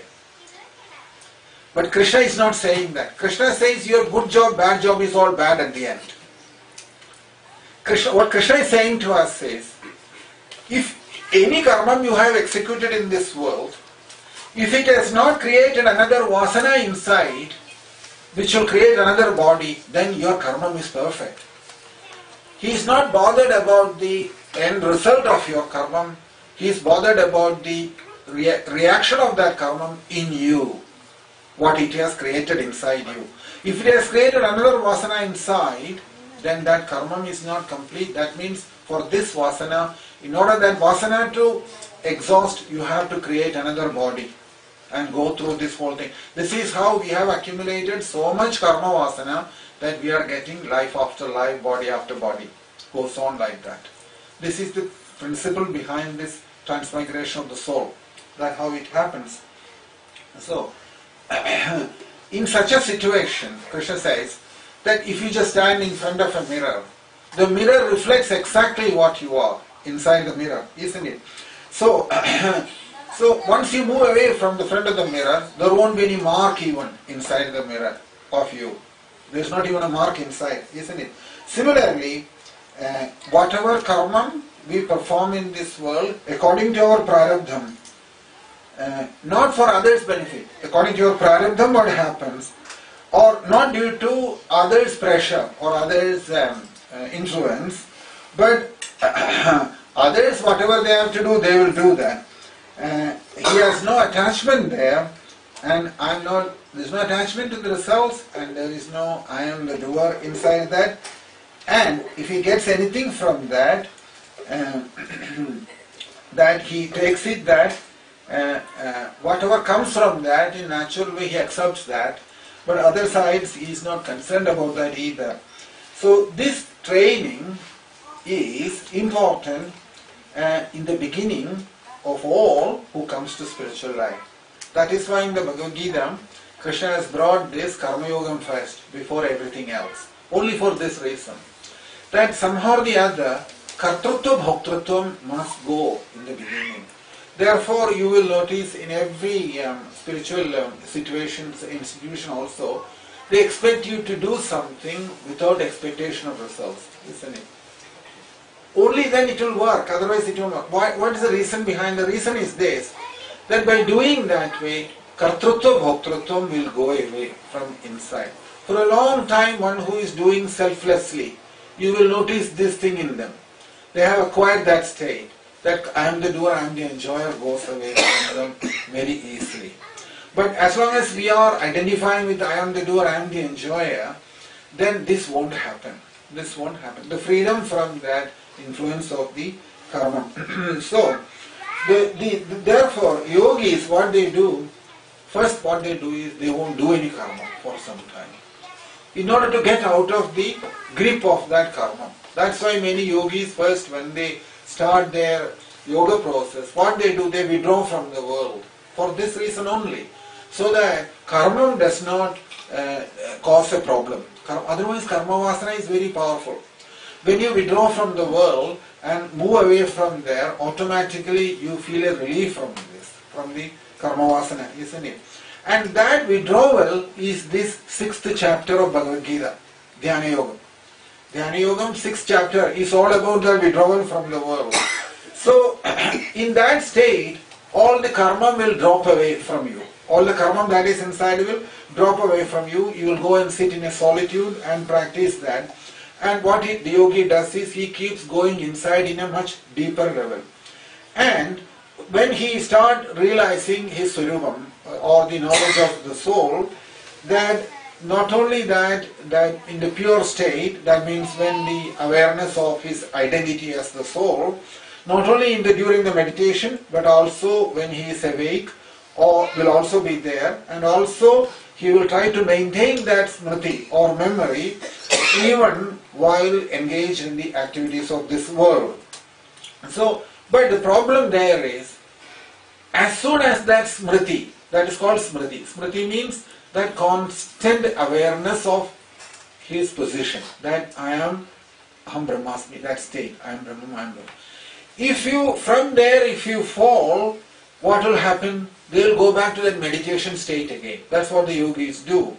When they fall from that state, they will go back to that state again, and without losing that smriti, when it becomes perfect inside them, that they are able to execute work in this world without falling from that state, then according to prarabdham, whatever karma comes to them, they will not lose it. They will not lose it. They will be able to maintain that. But, and that means Surubhasthiti. Surubhasthiti means one's own pure identity, they will retain that at all stages. So, so this Surubhasthiti, or one's own attaining one's own Surubham, one's own identity, it is the first stage. Krishna is going to talk about from now on in the many verses, all these things. So, it is after that they come back to Vyavaharam again. They start doing work in this world. So, first of all, we have to know who is doing the karma, isn't it? Who is doing the karma? So, somebody asked about this karma yogam, one instance. So, the answer was, you have to find out who is doing the karma first. Who is doing the karma first? Not that how to perform karma as yogam. That is a secondary question. First question is, to ask the same question is that, who is doing the karma? Who is doing the karma? The thought that I work, I am doing it, it creates trouble. It creates the trouble. And who is this I then? And who is working? All these questions has to come. So the answer is there. Answer is there. So we have to come back to that again and again. When you ask this question, who is doing it? Who is doing the karma? And who is working? That thought itself, and who is that me who is doing that work? So if you continuously analyze that, you will see that that false ego, I am doing it, that itself is not a true thing. Because it is from the false ego that this thought is coming, I am doing it. I am doing it. Because if you have accepted the principle of the soul, soul's presence is what? Sattva Chitta Anandam. Sattva Chitta Anandam is the soul, eternal, blissful, full of knowledge. There is no word spoken about karma as far as soul is concerned. No, so if the soul is not doing it, then who is doing it? That's coming from that ego inside. Ego is doing it, but falsely, due to identification with the ego, we think we are doing it. We think everything depends on identification. If you identify with the soul, there is no problem with the mind. When you identify with the mind and the body, then all these problems comes from that. So when you look into that, you will see that this awareness, what is coming inside, awareness, is what is Nishchalam. Nishchalam means no movement there. Awareness is fully freedom from any movement inside. So, and that place, it is Anirvachaniyam. Anirvachaniya Shakti. That means from the Chit Shakti, the mind comes, the intelligence comes, the ego comes, and we identify with them and we engage in activities in this world.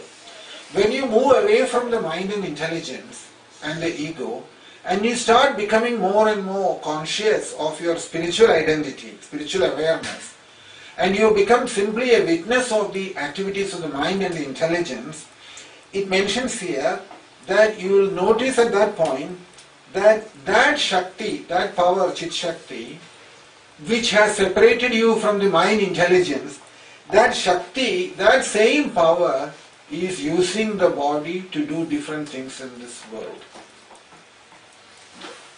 That is the proper understanding. You know, when this is always a big question, isn't it? This one issue. Free will. Who is doing it? In the conditioned state, you have to explain it in one way. You have to say, in the conditioned state, you have to say you have some free will, you have, Krishna has given you some free will, right? In the liberated state, you can't apply that. You can't say anything you can't apply in the liberated state. In the liberated state, you don't even talk about free will, because by then you have left the body and moved to the platform of the soul. When you are identifying with the body, with the mind, with the intelligence, you have to say to that person, well, yes, you have some free will to do. That's all what he will understand at that stage. So, but when you move away from that state and started realizing the truth, that I am what Krishna mentions here, that he started realizing Mayarpina Manobuddhi, all that has happened to him, and he has come to the platform of the soul, then he himself is saying that the body, mind, everything is in Krishna's control. Krishna is working through that body, he has nothing to be a part of it. It just happens through him.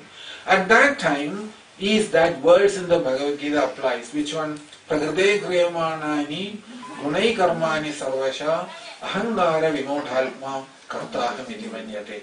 In this background, you should understand that verse. Because only due to the presence of the soul behind, karma is happening.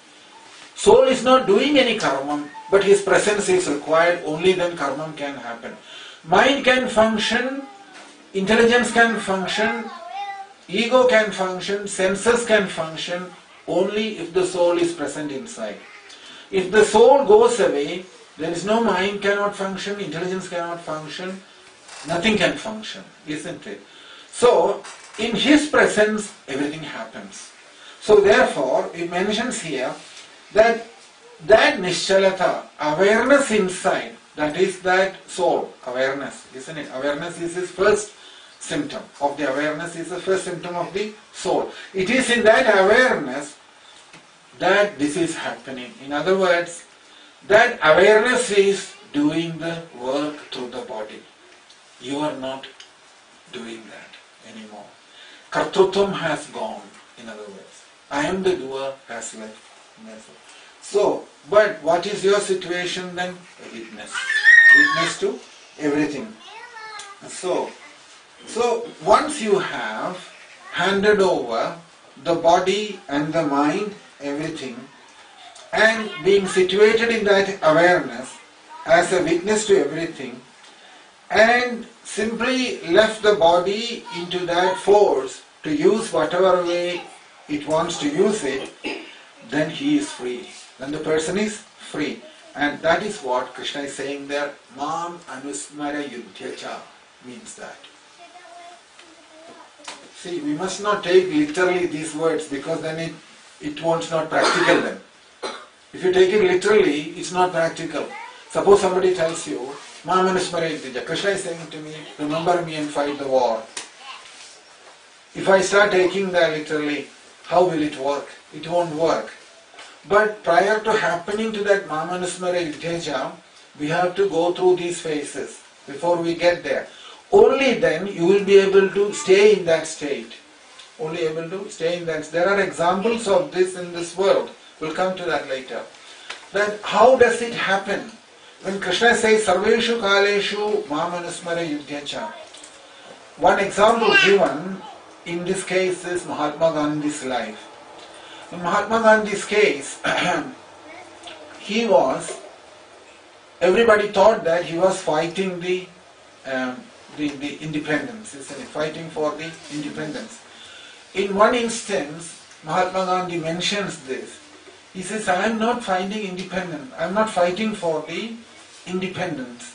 Whatever is happening through that body, I am just doing it. That means so far he has gone in that direction. He was saying like this, that at no point I thought that is my goal in life, he said. My prarabdham has put me in this position, I am doing it, he said. This is how he saw his activity in this world. He never identified that, oh, I have come to this country to lead the independence movement or anything like that. Never he spoke like that once. All through the way, many times when people asked him, he was saying that I was only, this is that is thrown at me on my head, my prarabdham is this. And from nowhere he started realizing from South Africa when he came back, suddenly he was pulled into the whole scene and he had to go through the whole phase. That's how it happened. And he started realizing himself, it was never planned in that way to happen. He himself acknowledges that. If you read his biography, autobiography, you will see he acknowledging that. No time I thought, he said, that this activity has been my plan any time before. It all happened in that way. And he started realizing it more and more as he was getting more and more absorbed in that. So this is what is happens, that kartrutva bhoktrutam goes away. Kartrutva bhoktrutam goes away. There are many Vinabhavis, if you read lectures on Bhagavad Gita, he talks about the same thing. That how the others were pulled into that same situation. With Gandhiji mentions that. So, Mamanusmara Yudhyaja, Krishna is saying there, a state will come when one realizes that body and the mind, it belongs to material nature. Material nature can do whatever it wants to do because it's not yours anyway. So where is the question of taking ownership of that? So as the spiritual knowledge becomes deeper, understanding comes, we will realize one thing, that this body and this mind is not in intelligence, is not in our control. It is being used by and we are just a witness to what is going on there. And that relationship changes everything. Whereas in the normal situation, we take the ownership of everything, isn't it? I am the doer. That is in the bodily identity. That is what happened. So, here also you can see, Krishna says to Arjuna, even if you want to stay quiet, it is not possible. Because fighting the war is not a law. It's not a rule. But fighting is your nature, he says. Arjuna need to fight. That is his nature. You can't do anything about it. Suppose you told Arjuna, from tomorrow onwards, you be our head pujari in the Bhaktivedanta manor. And you bring Arjuna here and put him in there. You know what will happen? You will see many heads will roll there straight away. Arjuna will take the decision. He said, these are all useless, he will say. Arjuna is like that. Arjuna's nature is, Arjuna can't tolerate, he is a Kshatriya's nature in him. That won't go easily. He has to fight, and fight will happen. If he doesn't fight in the battlefield, he'll fight somewhere else. Wherever you put him, he'll have to fight. That is Arjuna, that is Arjuna. So Krishna is saying to Arjuna, Arjuna, whether you like it or not, that's what's going to happen. I'm telling you that, he says to him. So similarly, we are also put into the similar situation in this world, in a very small level, isn't it? We have work at home, we have work in the office, we have work so many places, another war is going on everywhere. So that is, if Arjuna has to fight a war in the battlefield with this understanding, Krishna, Vedavyas is asking us this question, is it not possible to do it in a normal life? Is that so difficult? That is Vedavyas' question. Battlefield is the most difficult place to do it, isn't it? It's the most difficult place. If Arjuna could do that, according to the Swabhavam, he could act like that, and he could do that in that way. How is that? He says, the normal people who are living at home and managing our big empire at home, or the empire in the office, can that not be done in the same way? It is possible. That is Vedavyasa Maharshi's conclusion about that. So, sometimes you will see, people will ask this question, what sadhana should I do? They will say like this. So, somebody asks like that question, you tell them like this, oh, you chant some 8 rounds in the morning, or 8 rounds in the evening. And you can say like that, but that does not make you spiritual. That you have to remember. Suppose somebody asks you, what sadhana should I do? And you tell that person, oh, look, you do some 8 rounds, you chant Hare Krishna in the morning, and you chant 8 rounds in the evening. You won't become spiritual by doing that. Right? You have to know that. Because this 1 hour chanting in the morning, only this understanding becomes an undercurrent inside. What Krishna is talking about. Only then all this sadhana also become fruitful. Is effective. Because normally what do? We do our chanting, meditation, and then after that, and that chanting, japam also becomes very mechanical, isn't it? After a while we will get bored with it. Oh, we have chanted so many years, now what is it? What's happened now? There's no guarantee anything, isn't it? So then sometimes we leave that also. So what is expected from this is, while doing all these things, if this understanding is not there, the flowering won't happen. While chanting the japam also, if this process of knowledge what Krishna has spoken in the Bhagavad Gita, if it is not pursued, that flowering inside will not happen. Flowering means that normally what do? We imitate the Mahatmas, isn't it? Mahatmas have done that, so we will also do the same thing. When they chant, we chant. When they stop chanting, we also stop chanting. And similarly, when they meditate, we also meditate. When they stop meditation, we stop meditation. But that is not spiritual life. Beyond that, something else has to happen within ourselves. Even while chanting and other things is only to develop that knowledge to build up inside. In order that to develop, Krishna is saying here that Sarveshu Kaleshu Mamanusmara Yudhyaja Mai Arpida Mano Buddhi Mamaveshasya Samshaya. Suppose mind and intelligence is not handed over to Krishna and you are doing sadhana. Say you have 16 rounds, everything, and everything. But mind and intelligence is still you are keeping to yourself. That sadhana will not have any effect. That is the reality. It's like that. Then it becomes a long haul, very, very long haul. And that long haul may be quite a long haul. It's not going to go very soon, isn't it? So that is why it is at this time, at least we have to develop some relationship there with Krishna in some form. So something has to happen inside. We call it as a flowering inside. Has to inside. In spiritual language, in spiritual field, in order to explain that phenomena is called kripa. Krishna's mercy. Kripa, that is. Because if that kripa is not there, mercy is not there, all your sadhana simply becomes mechanical and it dies with that. It dies with that. That's what will happen. So that is why even though we talk about sadhana so much, we give importance to all that. If that kripa or sadhana or mercy does not come, and if does not bring some realization inside, very soon this plant will die. This plant will die. So in order that plant to grow, Krishna is saying here, my arpita mano buddhi, that is what keeps that going. My arpita mano buddhi.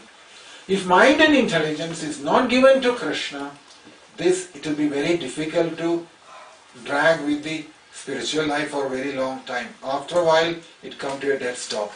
It will come to a dead stop. Then what happens is, then the goal changes. Then we start thinking, oh, my first duty is to change this world first. I have to repair the world, make the world perfect.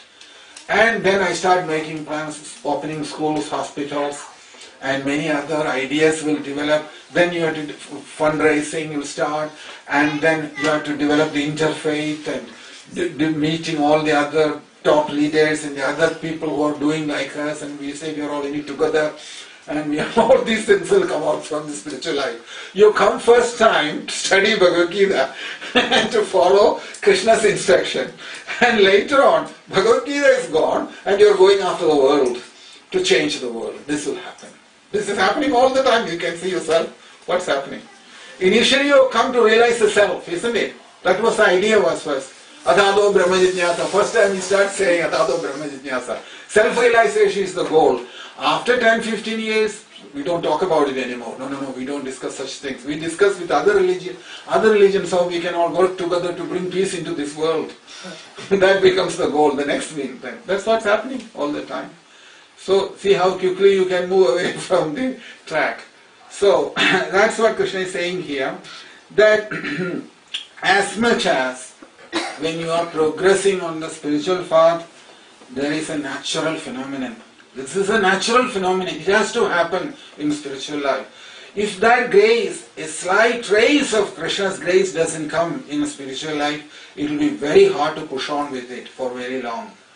One day it will collapse. It won't stand anymore after that. So they are giving the example, and first symptom of that is karma will start leaving you.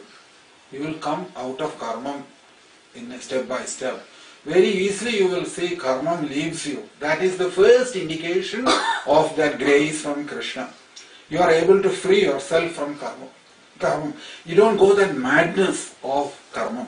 Karma is a karma brahmda, it's called, isn't it? It's not karma yogam anymore. Madness.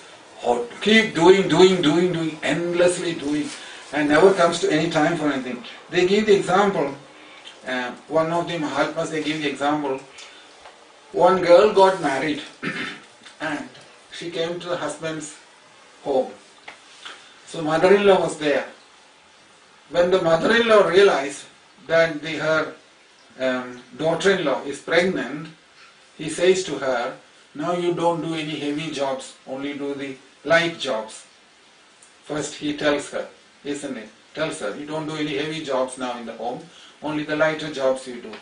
And afterwards, when she has the baby, then she allows her, now you look after the child, or gives time for her to do all those things, isn't it? So, similarly, when we become qualified for self-realization, for the knowledge, when we become mature for that, the first thing what Krishna does is, he takes the karma out of us. Karma, he will put the situation in such a way that you will come out of karma. How will you come out of karma? That vasana goes away from inside. That madness to go on doing. It's a real madness it is once it gets in. Some people are saying they can't retire. They say, can you put the, what do they call, the retirement age up still further so we can work up? Why? This madness inside that he can't come out of it. It has caught him so strongly that some people are working, there was 80 years old, people are still working, some people.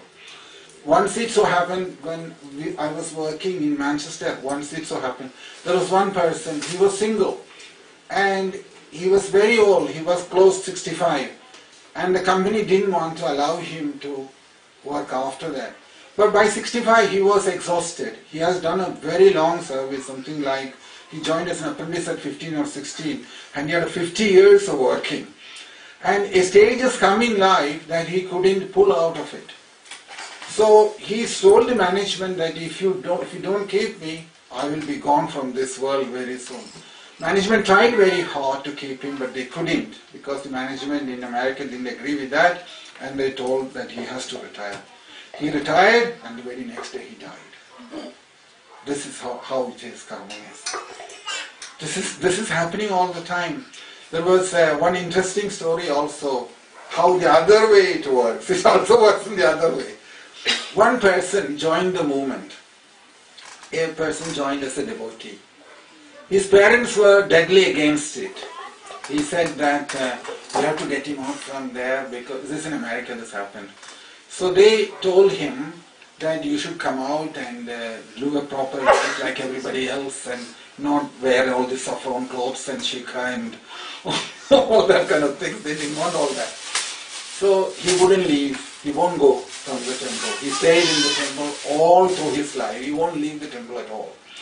After many years, and he was very renounced and lived a very austere life as a brahmachari and all that. Lived a good brahmachari life like that.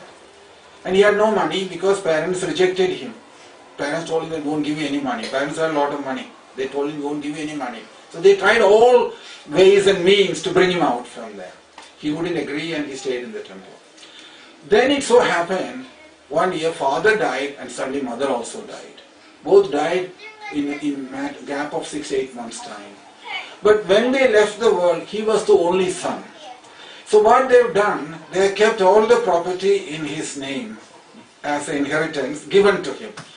As soon as he got all this money, he left the temple. What do you think about that? As soon as he got all the money, he left the temple. We have never seen him after that. So you see all these kind of scenarios in this world happening in people's life. It's very interesting to watch when things happen in this way. Up to that point he was so strong about staying in the, he was so Krishna conscious. He says, I'm not going to leave spiritual life, I'll be fully dedicated and completely surrendered and everything. But this thing called mind inside, he will suddenly give you an idea. Like this, why struggle like this? There is plenty of money there. Why don't you go and live comfortably outside? We have not seen him since then. So this is how the mind does. So this is where Krishna is saying to us that there are certain things which we have to understand about karma, how it plays its game. And if we try to move away from that, it will always be very, very complicated. With conviction, if one lives with the idea what Krishna has spoken, it can help the situations. That's why he mentions here. So, I think it is 10 past 5, we'll stop there. I will continue next Saturday. God glory to Srila Prabhupada. Yeah.